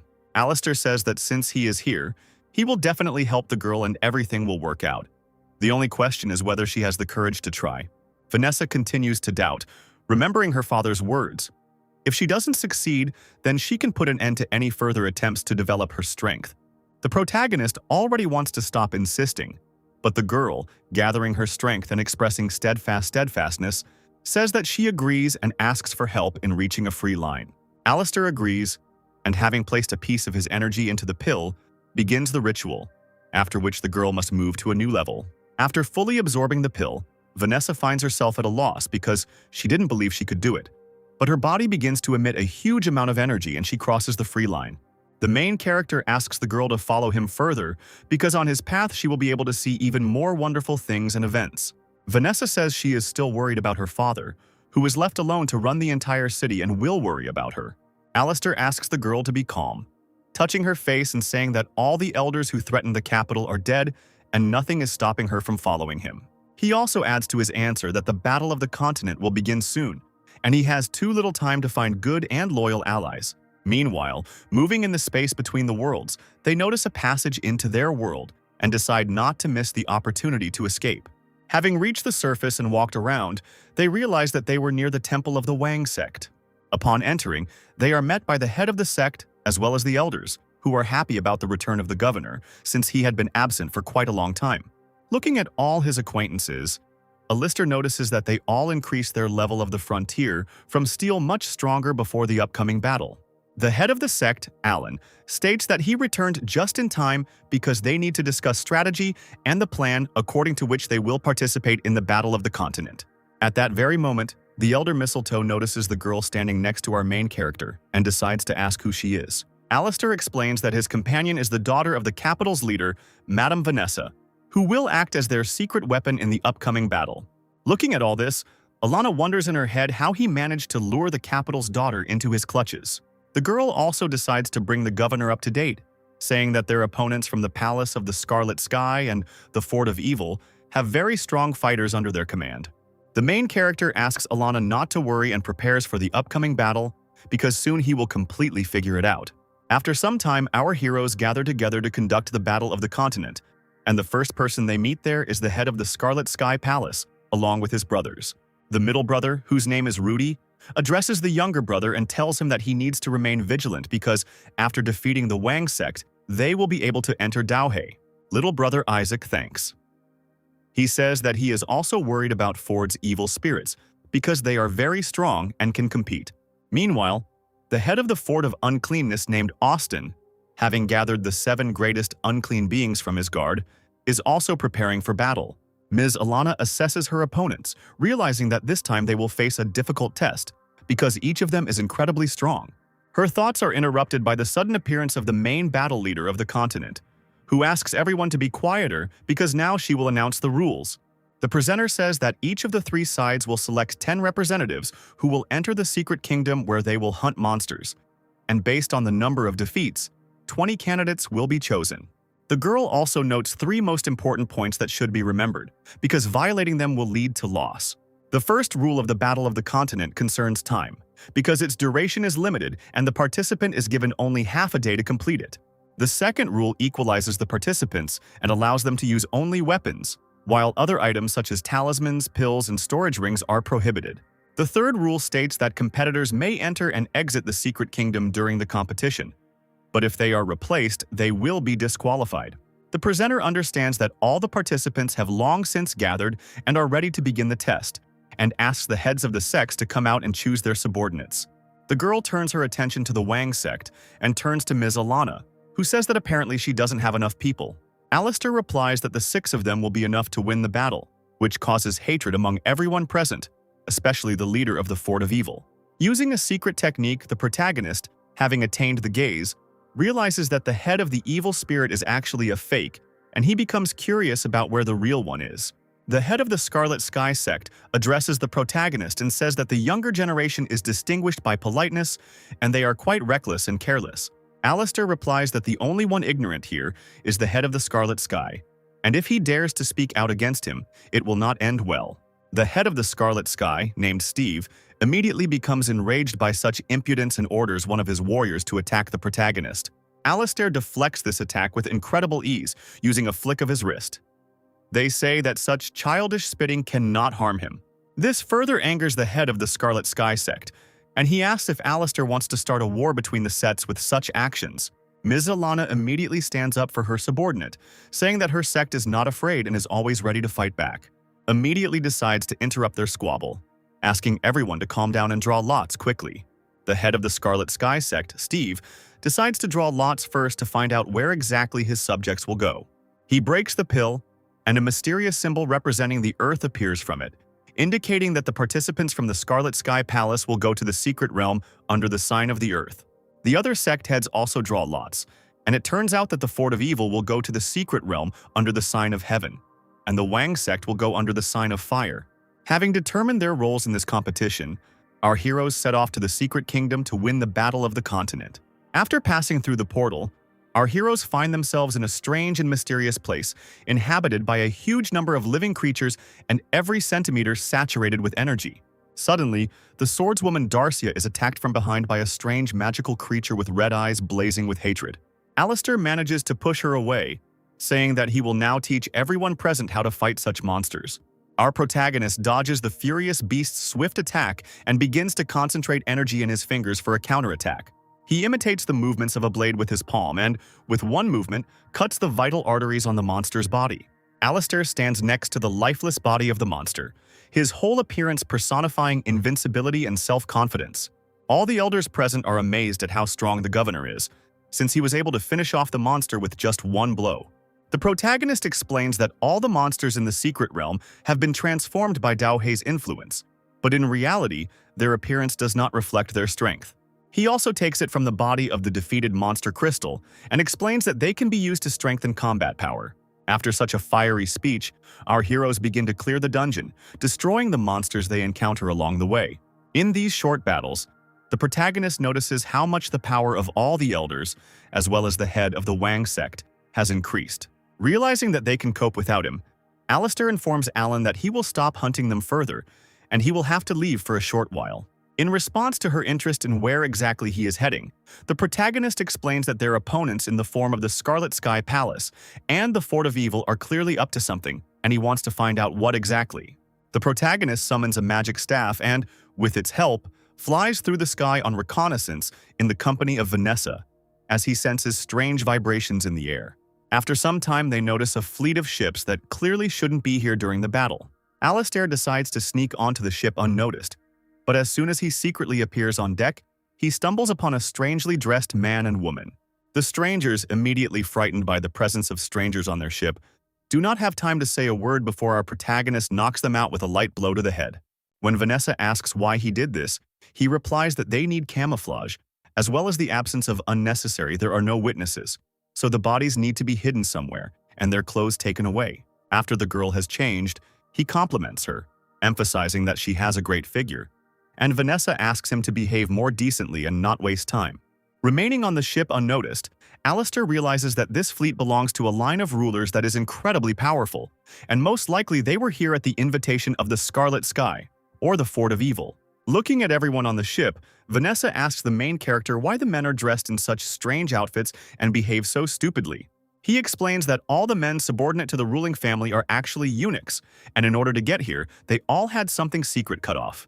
Their conversation is interrupted by a girl who suddenly appears and asks our protagonist how he dared to approach the lady. Vanessa, not at a loss in the situation, covers for Alistair, saying that she twisted her ankle, but he managed to catch her and escort her. The stranger remarks that they haven't met before, to which Vanessa replies that she's new here and hasn't had a chance to introduce herself yet. The girl grabs her hands, very happy about this coincidence, and offers her to take a bath, to which Vanessa happily agrees. The stranger drags her along, and our heroine realizes that she has found herself in a hopeless situation, as she needs to conceal herself and her disguise. After some time, our heroes find themselves in a bathhouse, shrouded in a layer of thick steam, in which a huge number of girls are located. The stranger asks Vanessa not to be shy, saying that all these defective men will not succeed even if they have the desire. The girl explains that all the men on this ship are just rumors, and that they are very lucky with this fate. After which she turns to Alistair and tells him not to stand there like a pillar and to help his mistress wash herself. While the protagonist is busy massaging Vanessa, the stranger says that their ruler plans to choose her successor from two candidates, her and another girl. Vanessa continues to play her role, trying to gain trust, and they say that since she is new, she will gladly support the mistress in her endeavors. The girl says that her name is Mary, and from this day on, Vanessa will be like a sister to her and must obey her in everything. Vanessa decides to find out what exactly their fleet is doing here, to which she receives the answer that a war is brewing between the Scarlet Sky Palace and the Wang sect, and they will wait for the conflict to resolve in order to benefit from it. Mary also adds that this time a powerful clan of flying immortals will arrive at the battle to help carry out their plan. Having understood the essence of the situation, Alistair decides not to hesitate, and trying to gain the girl's trust, tells her that this is her chance to make a big contribution and outshine her rival. He says that he accidentally overheard someone who called himself the head of the evil spirits, and the head of the Flying Cloud clan planning to oppose the ruler's sect and preparing a conspiracy. Mary, with incredible enthusiasm, asks the main character if he is lying, since death awaits him for such a lie. Alistair swears on her life that all this is the pure truth, and if she reports this to the lady, a generous reward awaits her. The girl considers all the information received from the main character, who, in her opinion, is an ordinary slave, and decides that everything he said is true. She praises him for his good work, saying that when everything settles down, he will definitely receive a generous reward for his efforts. When Vanessa asks if he really told her the truth, Alistair replies that it was all a complete lie, and that Mary will soon get into trouble. Meanwhile, the head of the ruler's sect named Lingfei asks her subordinate where she came up with such nonsense. Mary, who clearly received a scolding for her words, tries to justify herself, realizing that there was some hidden meaning in the words she said to her mistress and that she was deceived. Having heard from her subordinate that all these were the words of a certain slave, she asked the second contender for the throne to bring him here immediately. A blonde with white hair named Judy gloats over her rival, realizing that she has completely lost the boss's favor. She says that she will carry out the order and immediately goes to the baths to find the slave who deceived Mary and punish him. Having burst into the bathhouse, she loudly screams and asks everyone present where the slave with whom Mary was several hours ago is. At that very second, our main character grabs her by the throat, ordering her to follow him because he has a lot of questions for this girl. Looking back at the protagonist's voice, Judy realizes that the person talking to her is Alistair, the same guy who was at the auction and who killed Ray and Tony. After which, the main character throws the girl towards Vanessa and tells her to listen and obey his every word. Judy, lying on the ground, begins to beg Mr. Alistair and Mrs. Vanessa for mercy, promising to do whatever they say. The protagonist says that if he wanted her dead, she would have been dead long ago, but he not only saved her life, but also did her a huge favor. It was thanks to him that the lady became disillusioned with Mary, and Judy's authority noticeably increased, for which the girl thanks him and asks what she needs to do. Alistair asks to be taken to Lingfei, and not to do anything stupid along the way because he has an important conversation with her. Judy agrees to these conditions, adding at the same time that most likely the mistress is already expecting his arrival. The protagonist asks the girl to be calm, because her service to the ruler will remain hers on one condition, that she be given the shoes belonging to the family of flying immortals. The girl explains that it won't be so easy to do this, as this is their main treasure and it is currently with George and she is unlikely to be able to get it. Alistair begins to blackmail her, saying that he knows perfectly well what kind of relationship she is in, and if the ruler finds out, she will be in trouble. The girl doesn't understand how our hero knows all the secrets of the world, but she decides to justify herself by saying that George poisoned her, so she had to cooperate with him. The protagonist says that he can deal with such a trivial poison in a moment and asks the girl to get back on her feet. He also adds to his answer that later he will tell her what exactly she needs to do. But now he wants to talk to Lady Lingfei.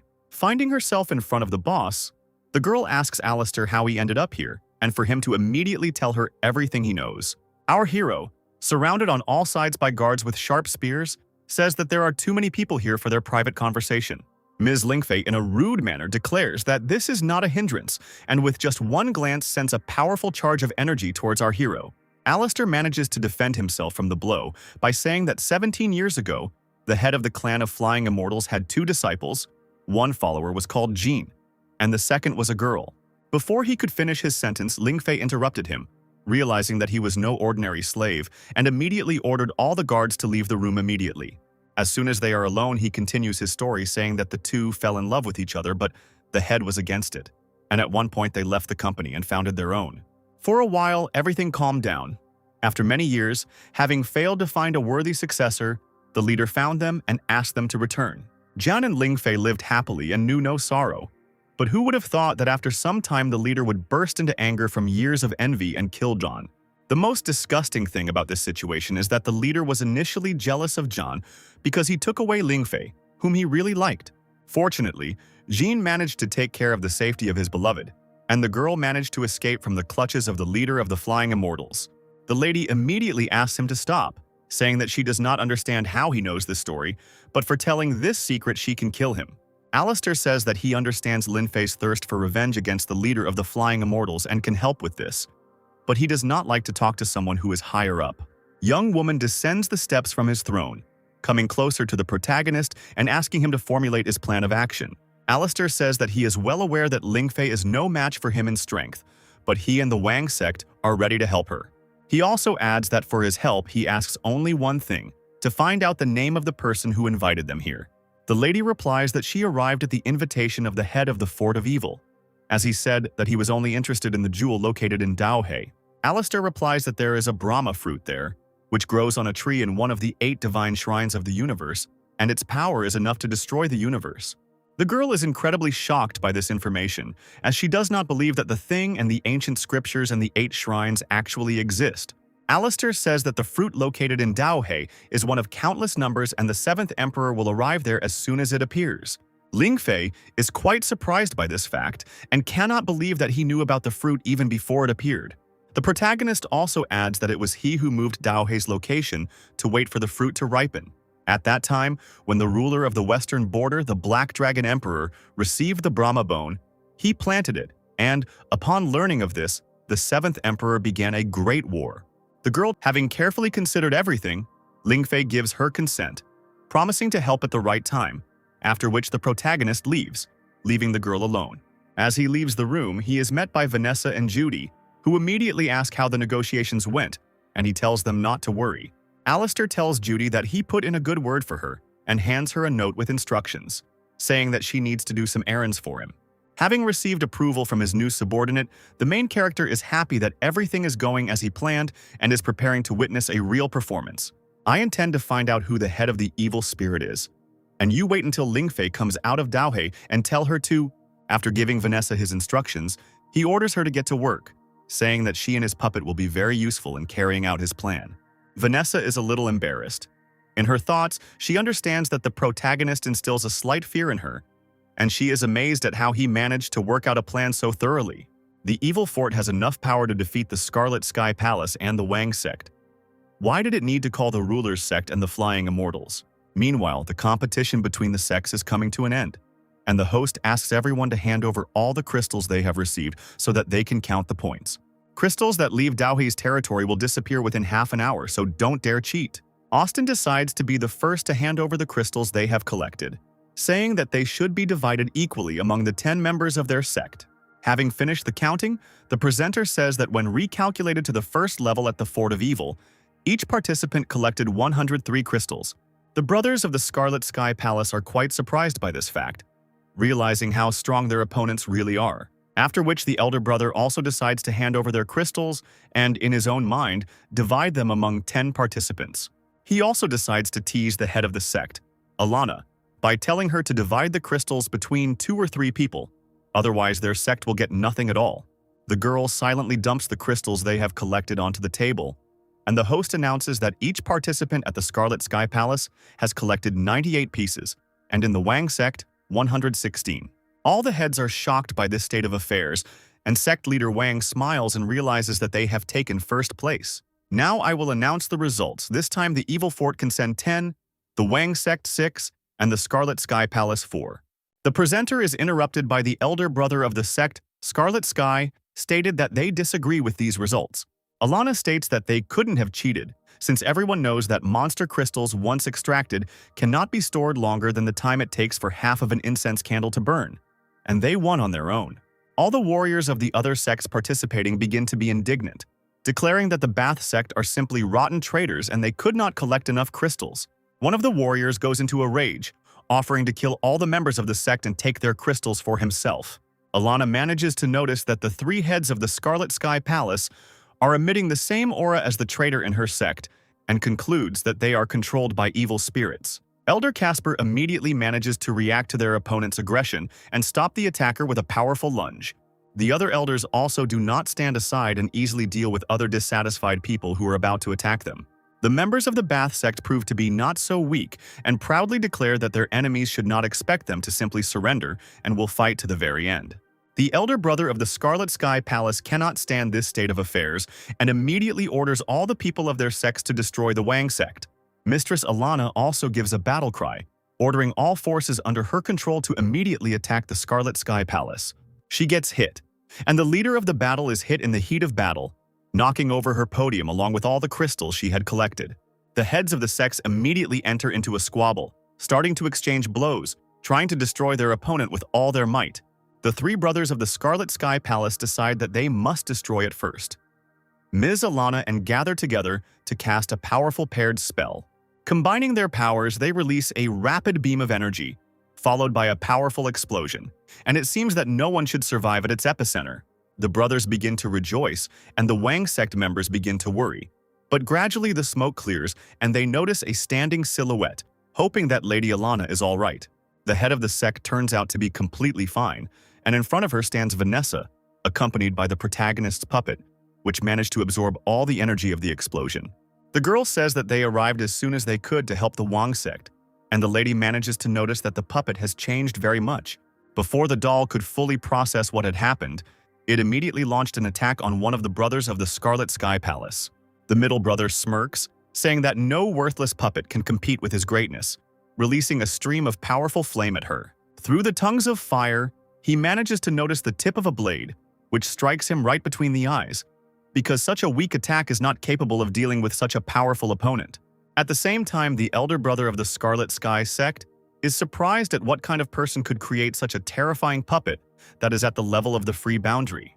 It is not surprising that the governor asked us to respond to their cunning with cunning. The people of the palace are under the control of the Fort of Evil, and they themselves unleash the war. The protagonist's puppet does not stop and continues to attack his enemies, destroying everything in his path. This whole situation enrages the elder brother of the Scarlet Sky Sect Palace, and he says that they cannot defeat him with just a couple of worthless warriors and a soulless puppet. They enter into battle, and the older brother's reaction speed and quickness of movement are enough to dodge the doll's swift attacks. Having successfully timed the moment for a counterattack, he accumulates a huge flow of blue magical energy in his hand and strikes the puppet's body with all his might. The entire surge of energy is absorbed by the armor underneath the doll's clothing, and the crushing force of the blow turns into a weak slap. At that very second, the puppet, without wasting any time, counterattacks sharply, cutting off the opponent's right hand, which he was trying to strike. Vanessa wastes no time in using a restraining spell to help defeat the cult leader and prevent him from counterattacking. All the elders of the Bath sect also join in, taking advantage of the opportunity to finish everything here and now. Together, they crush the head of the Scarlet Sky sect, and Lady Alana orders that the remaining henchmen be dealt with immediately. Unexpectedly for everyone present, looking up at the sky, they notice a huge armada of ships arriving at the site of their battle.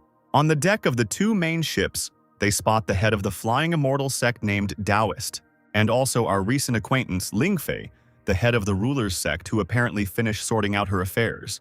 Alana is quite surprised by the arrival of two such important people and tries to understand why they came to their continent. When cats bite, mice have a field day, and in this situation, we are the mice. All the Wang sect members present are starting to get nervous, wondering how to handle the current situation, as they suspect that the number of their opponents has increased right now. The head of the Flying Immortal clan suggests that Linfei first sort out her affairs and then talk about the past. The sworn enemies immediately begin to squabble, and the girl declares that she does not intend to wait, nor to confide in her enemy about her plans for further action. After which, the eye of the Ruler sect soars into the air, intending to destroy the head of the Flying Immortal sect and send him to hell. This is how you decided to talk to me, in which case I will show you the difference between a student and a teacher. Vanessa, holding the Viceroy's sign in her hand, says that in his name she orders to help the head of the Ruler's sect kill the head of the Flying Immortals. Ms. Alana agrees with this decision immediately, giving the order, deep down hoping that our protagonist is a very scary person, and this is part of his plan. At that very moment, all the elders of the Bath sect immediately rush to attack. Mistress Alana decides to find out where Alistair is now, to which she receives the answer that he went in search of the real head of the Fort of Evil. Alana understands that the current head of the fort has absorbed 4 demon lords, and his power cannot be underestimated, and that the battle must be ended as quickly as possible and the governor must be helped. At this time, the Wang sect elders cooperate with each other and push back and inflict multiple damage on the leader of the Flying Immortal sect. The old man realizes that they were given incorrect information and the enemy is too strong and decides to simply retreat, not wanting to die on the battlefield. Ling Fei, with a menacing gaze, thirsting for revenge, is not going to let him go so easily. The girl, drawing her katana, with one precise movement cuts off the head of her teacher, ordering him to go beg for forgiveness until the end of time. After such a grandiose action, she immediately orders all 36 ships of her sect to destroy the race of flying immortals. At this time, Judy is considering the offer to leave the sect of rulers by playing her role. Her false lover falls into her arms as the girl treacherously takes a blade from her bosom, preparing to commit treason. Finally, the girl says that she cannot believe that he bought her lie. In his head, thanks to our main character, because he calculated everything very well. Alistair's order, the girl takes the storage ring from the lifeless man's body. Opening its contents to verify the required artifact, she finds the shoes of the flying immortals that he actually had. While all this was happening behind the scenes, the girl managed to return to the very height of the battle, asking the head of the Alana where Alistair was now. Turning to Lin Fei, Alana asks the ruler to sort out everything else while they go to the governor. Before parting, Lin Fei asks to convey words of gratitude to the protagonist, since she could not have taken revenge alone. At this very time, somewhere at the other end of Daohe, a powerful concentration of energy is taking place. At the epicenter of the raging whirlwind is the head of the Fort of Uncleanness, who uses the technique of the Breath of Death. The protagonist, watching him, understands why he called 2 sects to start a battle. He simply wanted to increase the death toll in order to strengthen the Breath of Death. Finally, the technique is almost complete. Very soon the Brahma fruit will be in my hands, and I will become a true evil spirit. At that very moment, the head of the Fort of Evil's subordinates return to him, declaring that they have completed the task. He turns out to be very happy that everything is going according to his plan, and orders everyone to stay here to protect him until he returns. Nowadays, only the most venerable can enter Daohe when the gates are opened. Gathering his strength, the head of the evil fort dives underwater and rushes to the very bottom of the lake, bumping into a mysterious boatman. Bowing his head, he greets a mysterious gray-haired man in a straw hat, who asks him who he is and why he has come. The head of the Fort of Evil declares that it is not at all necessary to know and that he has come to take him away from here, trying to touch the boatman. But the flow of primordial energy does not allow him to do this. The boatman declares that he has chosen the wrong path and he will not follow him until he dispels his doubts. And besides, others are about to appear. At this time, Alistair realized that the leader who had infiltrated Daohe was simply using his double as a distraction. His thoughts are interrupted by the head of the evil fort, who emerges from the lake, realizing that, according to the boatman, someone else should arrive and stumbles upon our protagonist. Without intending to engage in long conversations, Alistair asks his familiar to borrow the Staff of Nirvana. At this time, his opponents are happy that such a tiny monkey will not be able to stop them and will fly away as far as possible with one blow. As he approaches his familiar, he takes on his true, much larger, more terrifying form and sends the head of the Fort of Evil flying with a powerful blow. At this time, the protagonist, using the magical properties of the staff, increases it to colossal dimensions and with a powerful blow cuts through the entire surface of the water. From such truly unimaginable power, the water in the lake parts, freeing a narrow passage between the water walls directly to the place where the boatman is. After which, using the storage located in the staff, he releases the scorching desert. The head of the evil fort immediately approaches the boatman, surprised that it was him the old man was talking about. Without much preamble or conversation, the fort's leader immediately launches an attack on our protagonist using the death ray. Alistair easily dodges the attack, claiming he has a little chat. Looking at the boatman, the old man declares that the Great Tao is holding him back, and all his attempts to get out are in vain, after which he asks what the Great Tao is. The head of the evil fort understands that he is in a losing position, because he also must pass the boatman's test to get what he wants, and he does not intend to lose. The Great Tao is the highest manifestation. No one can resist one who has reached the limit of cultivation, and in essence, it is the final point in the development of strength. Countless time ago, 9 emperors, the most powerful in history, appeared in the world. They represented the Great Tao of the era of their reign. With a slight grin on his face and complete confidence in his victory, Alistair asks his opponent why he suddenly decided so. Assuming that he is already almost close to solving the boatman's test, he says that there was no one stronger than the emperors, trying to use a mind control technique on the main character. The protagonist easily resists the mind control ability, saying that his opponent is clearly overestimating his strength if he thinks such a low-level technique will work on him. Looking at the sky, Alistair says that the 9 emperors are powerful, but they do not know either the lost martial knowledge or those that will appear in the future, and how they, with such problems and knowledge, can represent the great Tao. The head of the evil fort is amazed and says that since the protagonist is so gifted with words, he should answer for himself what the great Tao really is. Before answering the question, Alistair tells him that his lineage has deep roots, and in fact, he is a descendant of the Emperor of the Wicked race. Interfering in their conversation, the old boatman once again asks our main character the answer to the question of what the great Tao really is. I divide it into 3 phases: the past, present, and future Tao, whose unity is the great Tao. Having analyzed the past and understood the present, one can know the future. You have opened my eyes, sir. Although you are so young, you were able to comprehend true knowledge. Alistair thanks the boatman for his gratitude and watches as the old man's body begins to emit a large amount of energy. Gradually, his body begins to dissolve, fluttering in the wind, and in the place where the heart should be located, a mysterious object appears. This object turns out to be the fruit of Brahma, which, with its entire appearance, exudes a colossal and unimaginable amount of pure energy. Outraged by the current situation, the head of the Fort of Evil attacks the protagonist in the back using the technique of bloodlust. Alistair easily blocks this useless attack, realizing that entering Daohei has greatly weakened his opponent. Realizing that he cannot win the battle, he tries to steal and appropriate the fruit for himself, and then get out of there as quickly as possible.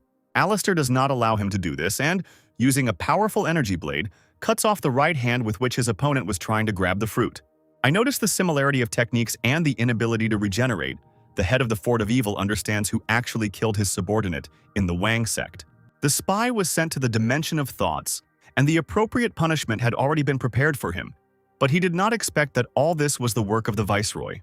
Yes, it was I who killed your insignificant servant, and his hand, like yours, was cut off by my technique. The protagonist, overjoyed, rushes to take the fruit for himself, but the head of the evil fort, with all his might, does not give up and also tries to grab it. As a result of their confrontation, the fetus breaks into 2 parts, releasing some of the energy. At that very moment, all the elders of the Van sect arrive at the site of their battle, led by Alana, who orders them to help the governor. Understanding the hopelessness of his situation, the fort's leader decides to attack first and not wait for his opponents to make a move. At this time, Alistair, deciding not to waste time, absorbs half of the fruit that he managed to tear off. His entire body begins to exude a huge amount of vital energy, and he is happy that he has finally managed to level up again. Now he is at the threshold of the cycle, although the fruit of Brahma has not yet fully transferred all its powers. At this time, the elders of the Wang sects use a combined sealing technique, placing the head of the evil fort into energy cubes. Ms. Alana, with eyes full of determination and the rightness of her actions, says farewell words before destroying her opponent. The fort's leader understands that he won't be able to do anything against such a number of people, since their strengths are at completely different levels. At this time, Elder Howard realizes that all this time Alistair was actually deceiving him and is not an envoy of the Fort of Evil Spirits and right now wants to destroy his master. You understand that he has very little time to think about his further actions. He decides to help his master and save him. Elder Casper doesn't understand what's going on and why his old friend is trying to save their common enemy. The head of the fort begins to laugh joyfully, realizing that at least someone is still on his side, and begins to shower Howard with promises of unlimited power. Alistair, realizing that their agreement has been broken, says that they need to be more respectful of human kindness and not violate the terms of the deal. At that very moment, he activates the pact he made with Howard, and his heart is clamped with magical chains, ending his life cycle. The head of the Forte is surprised that the protagonist used the bloody sacrifice of the heart, and that there is also a bit of evil in him. No, I am completely free to have the right to use whatever techniques I want, and I also ask everyone present to let him go. This incredible request causes a mysterious shock among all the elders present and the head of the Wang sect, who do not understand what to do next. Alistair really wants to let him go. The protagonist, threatening with the technology that prevents the evil spirits from regenerating for the last time, offers to leave in peace or die here now. His opponent leaves the battlefield grinning, calling Alistair a very strange man and that next time he would be better prepared. You can join anywhere, but you will have to answer for your bad deed. The protagonist uses the same technique that he once used on Elder Howard and also binds the hearts of the heads of the Fort of the Unclean with a pact. After which Fort's head hurries to leave the battlefield as quickly as possible, with all his might, the armor of our protagonist and how he dared to treat him. At that very moment, a huge ominous eye appears in the sky above our heroes, watching everything that is happening. After looking at everything that was happening, it disappears. And the main character says that it was the look of the 7th Emperor, and if they had let go of the head of the fort, he would have found them. Alistair, exhausted and not yet fully recovered from absorbing the fruit, falls to the ground. He rushes to reassure all his friends and acquaintances, saying that his body needs some time to recover. Casper tries to cheer him up by saying that he is a wonderful person and will definitely cope with everything. Alistair praises him for such a fiery speech, wondering from whom exactly he learned such oratorical skills, after which he suggests they go back. After some time, our heroes find themselves on a ship bath sex and head back home. One of the students reports to Lady Alana that the ruler has dealt with the clan of Flying Immortals and the Scarlet Sky Palace, and is now waiting at the designated location. Go and tell her that we've sorted everything out here and she has no reason to come and thank us for our help. At this time, Alistair slowly meditates and restores his strength, and Vanessa watches him, trying not to disturb him. The girl says that she was very worried that the main character might die, and he, smiling, says that this is simply impossible. Vanessa asks him not to make fun of her, because after everything he has done for her, she cannot simply treat him so heartlessly. I'm saying this so that you don't worry and don't get stressed out anymore. I have everything under control and I've thought through several steps ahead. The 7th Demon Emperor left because the fruit was with the head of the demons. But why didn't he discover that you had absorbed part of it? It's all thanks to your help and the time you gained. Did you really know from the very beginning that this whole event would end like this, when you were still in the capital? No, you are mistaken. My plan is just beginning to come into action and very soon I will return half of the fruit and then I will rise to the 2nd step of my milestone. And when the time comes, the whole world will fall at my feet. After some time, our heroes finally meet with the head of the sect of rulers and decide to discuss further plans. Thank you, ruler, for your help with the Scarlet Sky Palace and the Flying Immortals. We will never forget it. No need for courtesy. Scarlet Sky has not yet been completely exterminated, so I ask you to resolve this issue yourself. At this time, Alistair approaches Judy and asks if she completed his task and obtained the necessary artifact, after which he thanks the head of the sect of rulers, saying that if it were not for her subordinate, their union would never have been destined to happen.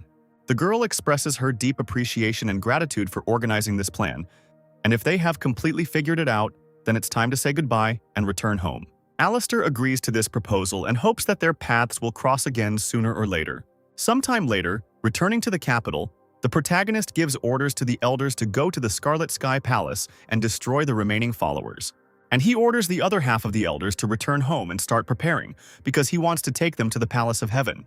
The 7th Demon Emperor and his offspring are already awaiting the appointed hour, and imminent changes are about to descend upon this world.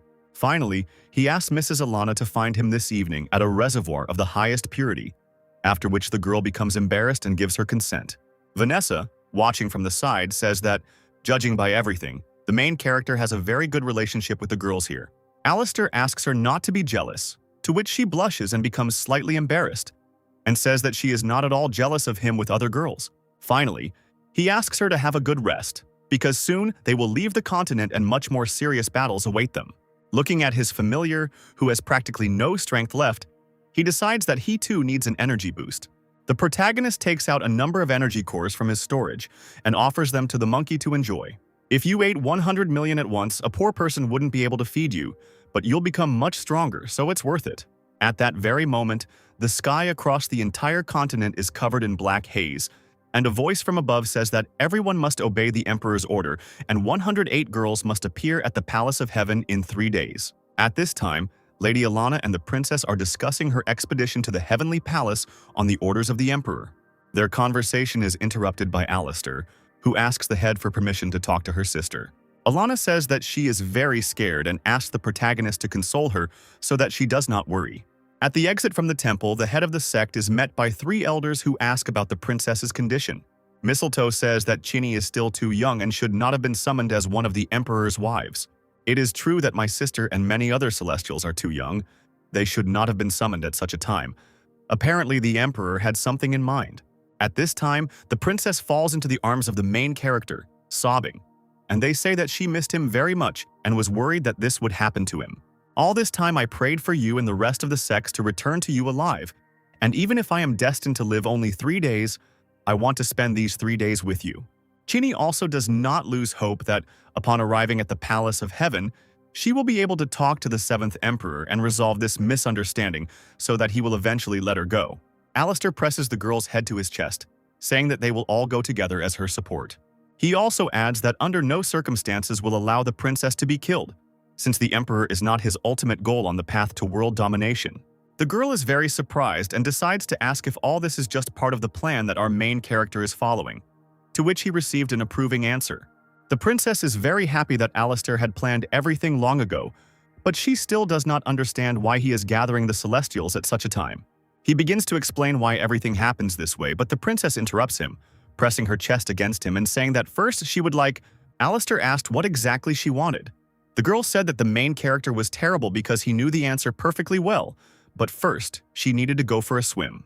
After some time, the girl waits for the main character, sitting on the bed in only a translucent robe covering her beautiful body. The two of them share a passionate kiss, and the protagonist says that they need to hurry because they have very little time left. After some time, our heroes leave the princess's chambers and their faces show that they haven't wasted their time. As they leave the temple, they are met by elders led by Alana, who notice that the princess has clearly cheered up and looks calmer. The head of the sect decides to find out whether the protagonist knows that the 7th Demon Emperor summoned Sinya ahead of time. Alistair agrees with this, saying that all this happened because of him, and now he will explain everything. Everyone present is shocked to hear from the main character that the 7th Demon Emperor is wounded, and that their viceroy is to blame for everything. Remember, I let go of the head of the evil spirit, who is the offspring of the Emperor. Their blood relationship is very strong, but he is much weaker, so I allowed him to take half of the Brahma fruit with him. After absorbing it, he will probably want to try to attack the Emperor, but he is unlikely to succeed, so they will seize him and extract the stronghold so that the Emperor can use it again. However, they will not notice the trap that controls the blood sacrifice in the heart that I left on the body of the head of the fort of evil spirits when he ran away. Since he absorbed the fruit that is in his heart, he is still under my control. When he was in danger, I learned about it and activated the fruit, which strengthened him and wounded the Emperor. If the Emperor tries to extract the fruit, I will destroy it with my technique, which is why he called upon the Celestials to heal his wounds and try again. After laying out his entire plan, the protagonist offering to go with him to the Palace of Heavenly Purity and kill the 7th Emperor, after which they would take the second half of the fruit and become the new ruler of the continent. You understand that all the elders and the head of the sect are on his side. He asks everyone to prepare carefully and set out at dawn. That same evening, Alistair comes to the high-frequency pond where Alana is already waiting for him. Having exposed their bodies, Alistair warns the girl that he will use the technique of returning oblivion and that increasing her power level will take almost the entire night. By activating this technique, the protagonist hopes that the chi energy flowing in Alana's body will also help him move to a new level of the cycle boundary. The girl's body begins to absorb the energy entering her, and her face becomes flushed as she tries with all her might to hold back her moans. This process takes almost the entire night, and the next morning our heroes, having prepared for the journey, set off for the palace. Elder Lewis decides to ask Alistair if their sect has enough people to fight the 7th Demon Emperor. Now our sects are the strongest on the continent, even if they are insufficient. What good are those who do not meet the required level of strength to us? And I am sure our forces are more than sufficient. Flying through the sky, Alana asks the governor where exactly they are going, because the Palace of Heavenly Purity is in the other direction. Alistair asks her not to worry, then folds 2 fingers and uses another trump card hidden up his sleeve. A huge, shining teleportation circle opens in front of their ship, causing incredible surprise among everyone present. The main character says that the universe is full of them, and if you know where to look, you can travel to all worlds. Gathering all their willpower, the heroes pass through the mysterious teleportation circle in the hope of finding themselves in the right place. Ahead is the Palace of Heavenly Purity and the place where the 7th Emperor lives. In just a moment, we reached another continent. Alistair asks Alan, "How many more teleportation circles do you know?" To which the protagonist replies, "A little over 100. At this time, Darcia, standing on the mast of the ship, notices another airship ahead, which is approaching them from the bow of the ship. This ship turns out to be the fleet of the Sea Dragon Palace, which apparently also came to the Emperor's call. Finding themselves at the main gates of the Palace of Heavenly Purity, our heroes see a sacred cauldron called the Tripod of the Deicide. Alistair turns all the attention of his friends to this tripod and says that it was left by the late Emperor Black Dragon. He also adds that the star in which they are located was once divided into 4 parts: Eastern, Western, Southern, and Northern. The Black Dragon ruled the western part, and after his death, the western part was divided into 2, joining the northern and southern parts. The head of the continent, the 7th Emperor, received all the accumulations of the Black Dragon, but he was never able to find his most important legacy, which is why he captured this palace. Alana notices that the tripod smells of blood and has an ominous aura that fills her with trepidation, all because the 7th Emperor killed more than 100,000 people for the right to inherit the place of the Black Dragon, and the tripod swallowed them up just as it was supposed to swallow Chinny and the other Celestials. Their conversation is interrupted by someone's voice, which mocks them, saying that just look at these scum who were enraged by the essence of the tripod. Looking up, they see disciples of another sect who are talking sarcastically, mocking all the followers of the Wang sect. Lewis immediately tries to stand up for the honor of his sect, asking his governor for permission to kill the impudent brats. Not today, we don't have time to deal with a third-rate sect. Let them bark whatever they want. Having completely settled into the palace and reached the hotel, the main hero rents rooms for all members of his sect. At that very moment, those same insolent people from another sect who mock them stop them and say that they will be the ones to take the last rooms in the hotel. One of the students says that this mid-range hotel is too good for them and they need to look for shelter in some simpler corner. At that very moment, Burton intervenes in the conversation, happy to see his good friends and glad that they have also arrived. Vanessa, immediately seeing her father, hurries to greet him and ask if everything is okay with him. At this time, little Shani sneaks up to our main character and immediately throws herself into his arms, saying that she misses him very much. The girl says that Brittany has urgent matters, so she couldn't come, and she had to go here with this red-haired uncle. Upon seeing the head of the capital, the insolent people from the third-rate sect immediately bow their heads in greeting to Burton and expressing their respect to him. This hotel is a miserable kennel for dogs. Why don't you, Alistair, and all the members of your sect live in my chambers in the Palace of Heavenly Purity near the Hall of the 7th Emperor? The biggest jerk from the sect who insulted Alistair and his friends immediately tries to apologize, realizing what a mistake he made in relation to such highly respected people. He also asks Mr. Burton for permission to go with them, to which he replies that such scum has no place next to him and Alistair. As he leaves, the head of the capital orders the guard to ensure that the sect is left without a single penny in its pocket. After some time, having reached the Palace of Heavenly Purity, the main character meets Russell. He says that all these days he's been thinking for a long time about the innocently killed people. But unfortunately, on the entire continent, there is no one who could compete with the 7th Emperor, and this is simply impossible. Alistair rushes to disappoint him by saying that such a person does exist, to which Russell, with incredible surprise, rushes to find out who this person is, because he is ready to pay any price for information. Smiling and looking at his good friend, the protagonist says with complete confidence and unwaveringness that this man is Russell himself. You think too highly of me, my dear friend. My current level is the 3rd step of the free frontier, and even in 100 years I will not become the equal of the Emperor. But if I don't pass on to you the legacy of the Black Dragon and the power of the Brahma fruit, do you think you can handle it? Russell can't believe that the protagonist knows the location of the Black Dragon's legacy. When he was on the verge of death, he realized that there was no guarantee that others would preserve the legacy, so he hid it in a tripod. My long stay here has given me time to discover a way to extract the legacy from the tripod, but for now it will remain a secret. The protagonist places a green tablet on the table, saying that he wants to return this honorable order to its rightful owner, since it is the key to the Black Dragon's legacy. Alistair also asks not to worry, and to leave all the dirty work to him, and also asks at what appointed time the Emperor invited the Celestials. Having received the answer that they will arrive tomorrow, he leaves Russell's chambers, saying that it is when the girls arrive that they will put their plan into action. Listening to Russell's worries that nothing will work out for them, he tells them not to worry because he has a plan, and when the time comes, the lives of all people will be in his hands and he will need to deal with the legacy. I will do everything possible so that tomorrow does not happen. You will forever remain my brother and good friend. The next morning, Celestials from all over the continent began to arrive at the Emperor's Hall, including Princess Qinyi, the sister of the sect leader Wang. Memories of what she promises flash through the girl's mind Alistair to do everything he asked her to do before leaving. Alistair, accompanied by the elders, prepares to begin the performance, realizing that as soon as the princess activates the blood sacrifice, the Emperor will go berserk and they will immediately break inside. After some time, the silhouette of a human-like creature appears in the sky above the palace, from which a truly unimaginable and ominous aura emanates. It turns out that this is the 7th Emperor, who at this time is fighting with the head of the Fort of Evil. Surprised at how he was able to escape from prison and attack him, all members of the Scarlet Sky Palace present understand that the situation is clearly not going according to plan, and that they must notify everyone of what has happened as soon as possible. At this time, our heroes, standing at the gates of the palace, mistakenly think that the princess has given the signal with the technique of blood sacrifice and that it is time to go inside. Our heroes, led by Alistair, immediately burst into the palace, bypassing the guards who are trying to stop them. Once inside, the main character releases his puppet, which he sends to deal with small and very weak opponents.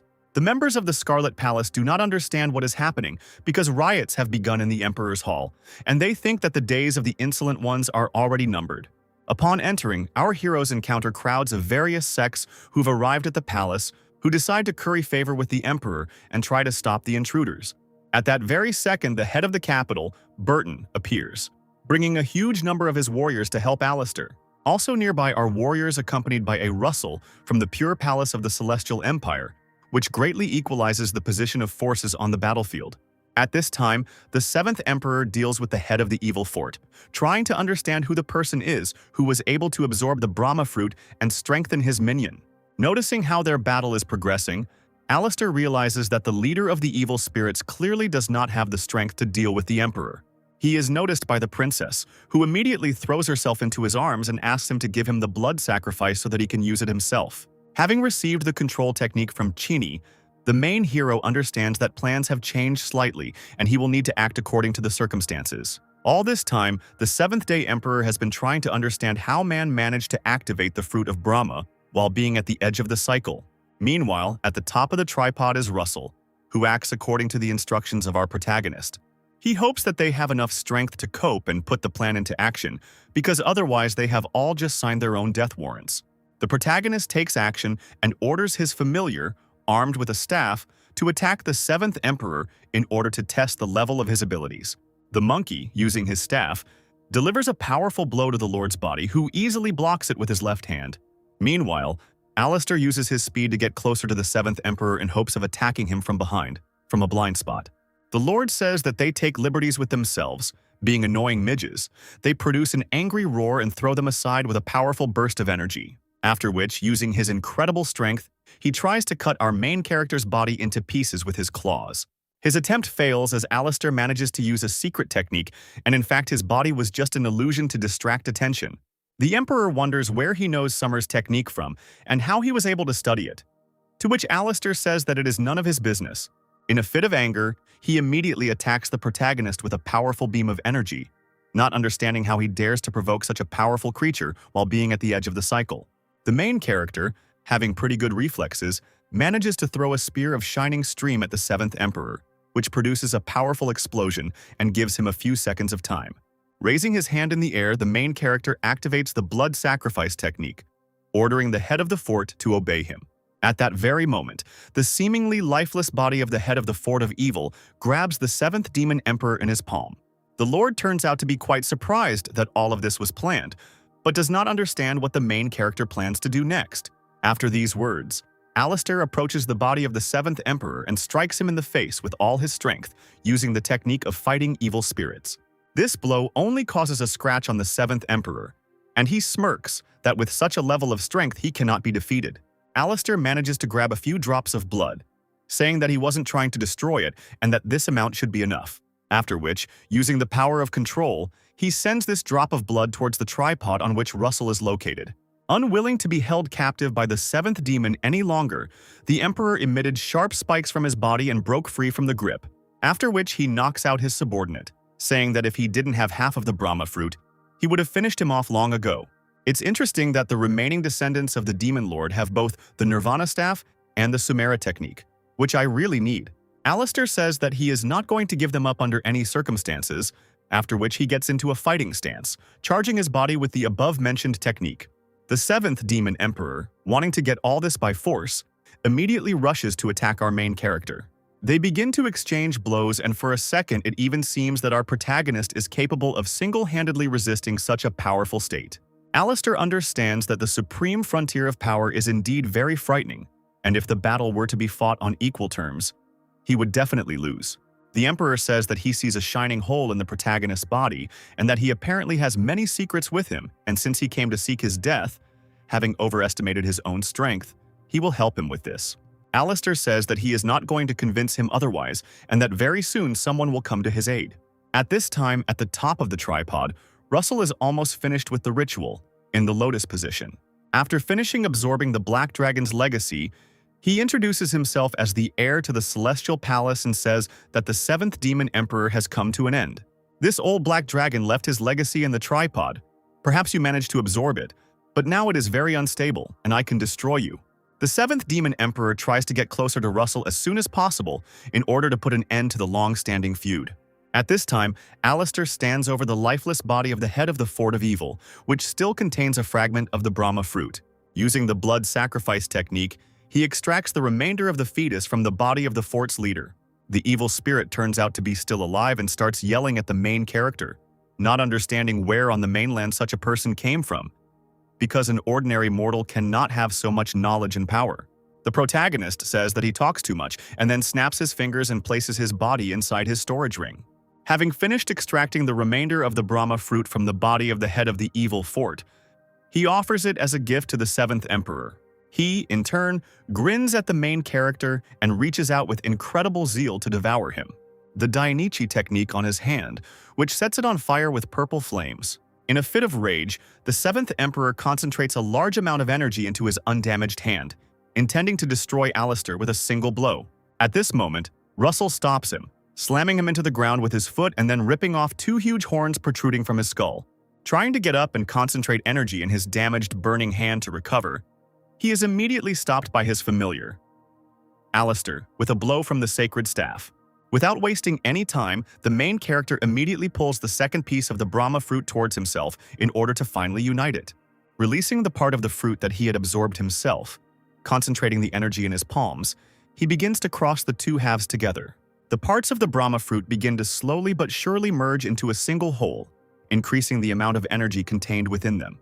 Using the power and might of the fruit, the protagonist releases a huge beam of pure energy at the 7th Demon Emperor, which pierces through him.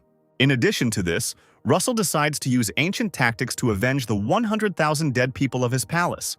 The disciples of various sects, observing everything that was happening, noticed a life-ending disc in the air and said that this was the most powerful technique formation in the pure palace under the sky. They understand that things are going badly and they need to get away from here as quickly as possible, because soon everything in the area could be destroyed. After a short pause, a powerful explosion occurs that destroys everything in its path, including the body of the 7th Demon Emperor. An exhausted Russell cries, throwing his head up to the sky and saying that he was finally able to avenge them. Alistair asks him to moderate his sadness, because their fight is not over yet and, as it seems to him, Russell should also feel some hesitation.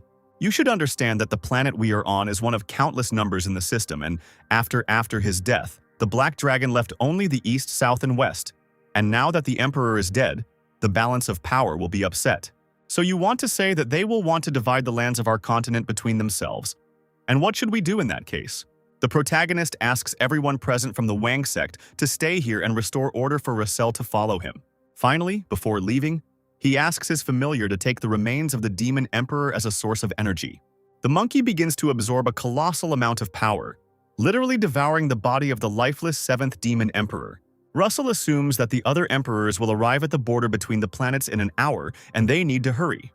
The protagonist points to a portal that has opened nearby and asks his friend to follow him.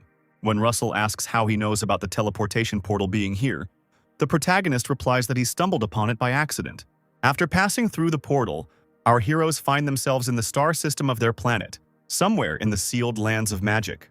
The place we are in is the Sealed Lands, the place where 3 emperors once imprisoned the hero of that time, Emperor Summer. And also the Demon Emperor at one time strengthened the seal, and now I want to break it to free him. The main character, holding the Brahma fruit in his hand, says that so many years have passed since he was in the time loop, and now he has finally returned here again. After 15 minutes, the protagonist is given the opportunity to remove the seal, and he asks Sumer to take care of all parts of the star system, to which the Emperor gives his consent and asks to follow him. Russell at this time cannot believe his eyes, not believing that the person standing next to Alistair is the Honorable Sumer, from whom incredible power emanates. He hurries to greet the Emperor as quickly as possible. They say that his ancestors' last wish was to bow to you upon meeting as a sign of gratitude. Rest assured, even though I have been locked away for many years which has weakened me, my current level is enough to make my enemies tremble. Sumer releases a huge number of purple magical arrows from his hands, which shoot into the distance. At that very moment, Russell felt that the energy of the Emperors of the East and South had weakened greatly, and apparently they had felt the power of Summer. Alistair expresses incredible respect for such a legendary figure, and Sumer thanks them for his release and asks how he can help them. The protagonist says that he has already voiced his wish and hopes that the Emperor will be able to bring peaceful times to the continent, since he intends to leave it soon. He also promises Russell that there are still descendants of the Demon Lord who need to be dealt with. How is it possible that during his reign he provoked a war between rulers who were ultimately beheaded? Could they have had descendants? Alistair asks to personally verify this and takes the body of the head of the Fort of Uncleanness from his storage. There can be no mistake. He exudes the energy of a ruler. Even after so many years of imprisonment, I still feel it. Sumer tries to find out from the pathetic henchman where the Demon Lord is, to which he begins to blame the main character for everything. The 7th Demon Emperor is dead, and you are still alive thanks to me. Don't you want to thank me in some way? The Demon Emperor can descend to Earth twice. The 8th is already dead, so no one can stop him. We demons are one. The protagonist, using mind control skills, says that since he doesn't want to reveal everything himself, he will find out about it himself. Before entering the mind of the head of the Fort of Evil, he asks Russell to bring him back to consciousness as quickly as possible if he starts bleeding. Sumer is quite surprised that the young man can travel in time and space through the minds of other living beings. After some time, he dives into the depths of the universe and sets out to search for the information he needs. Having found the time period he needs, he finds an ominous altar surrounded by a large number of glowing red skulls. 10,000 demons protect the soul, and the coffin is made of ebony, which is what is on top of this altar.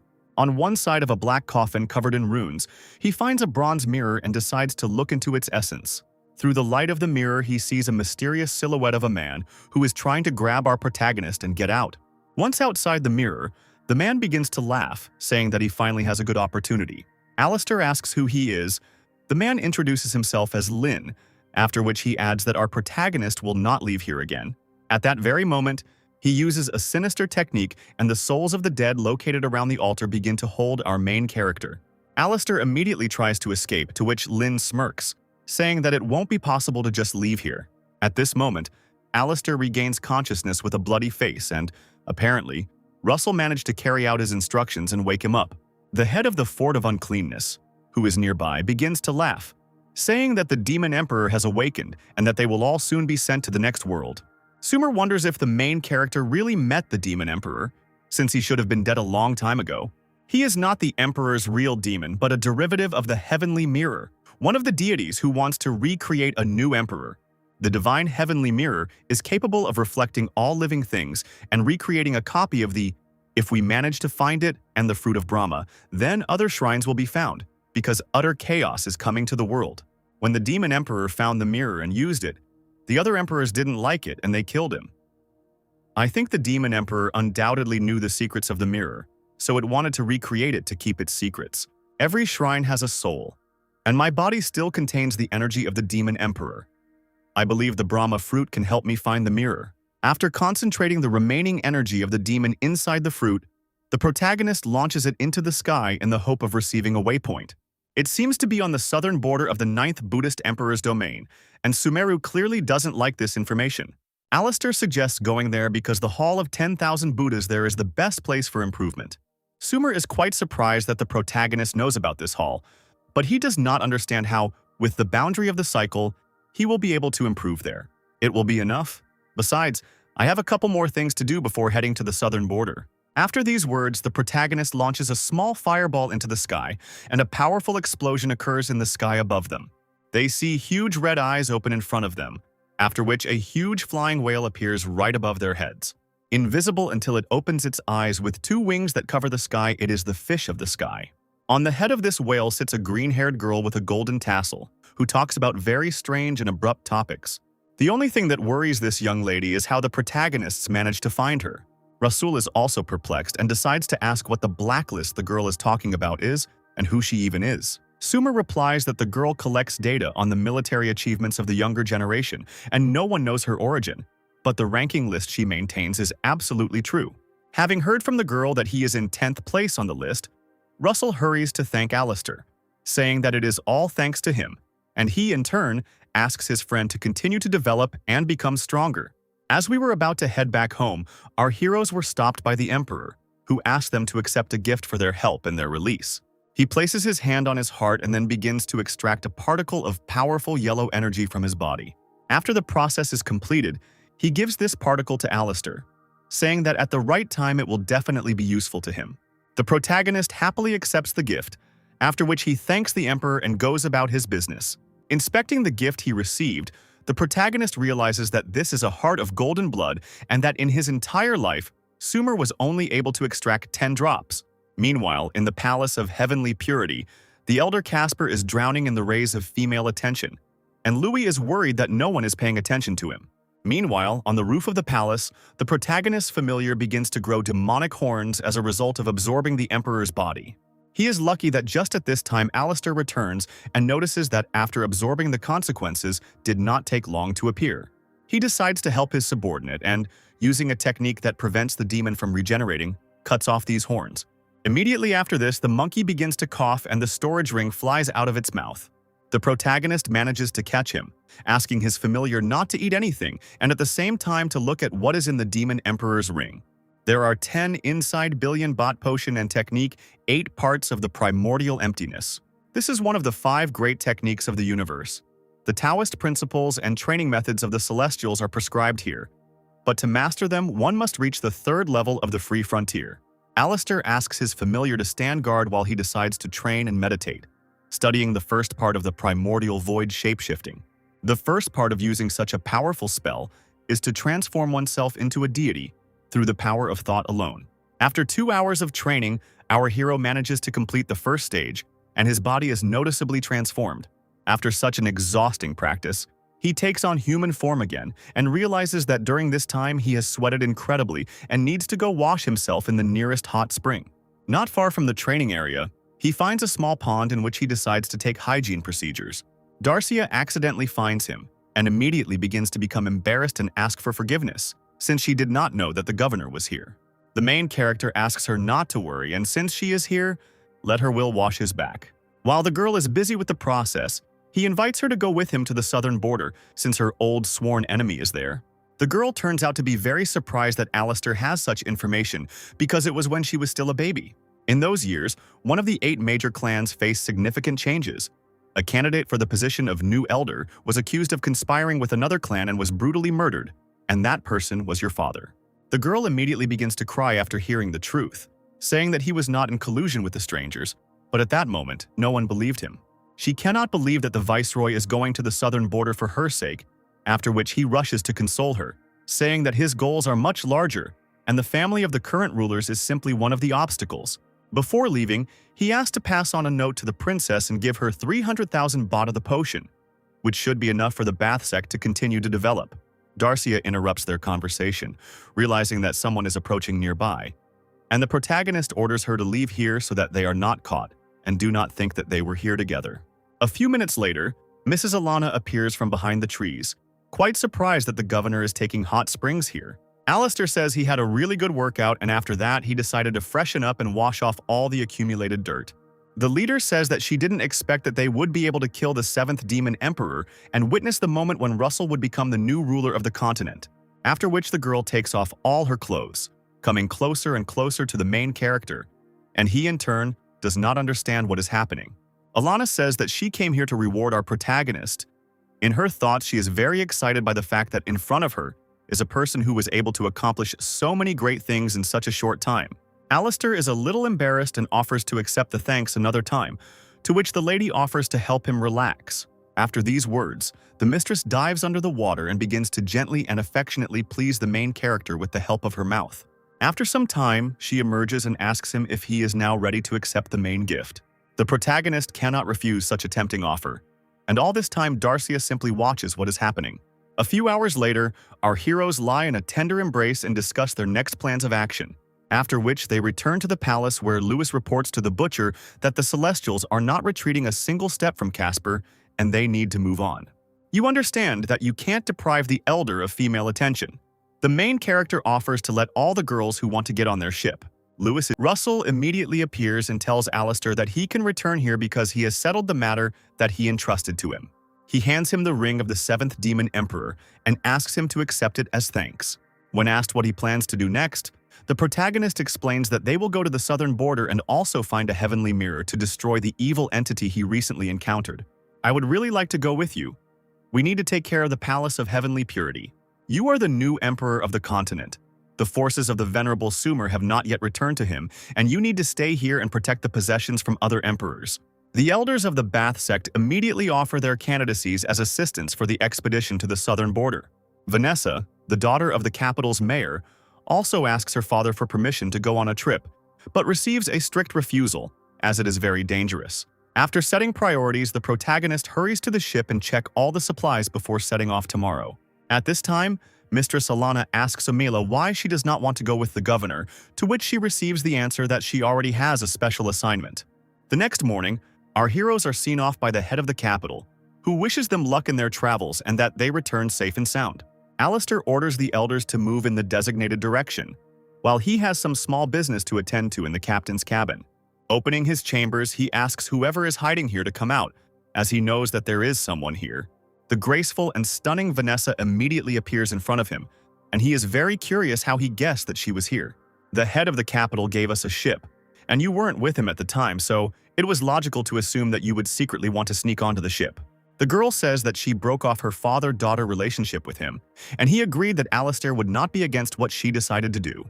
The protagonist presses her tender body to himself, clarifying what exactly she means, after which the girl begins to blush and become embarrassed, saying that he himself understands everything perfectly well. He takes her in his arms, saying that he would not dare to fail to live up to the expectations of such a beauty, and carries her to bed as quickly as possible to quickly move on to such a sweet process.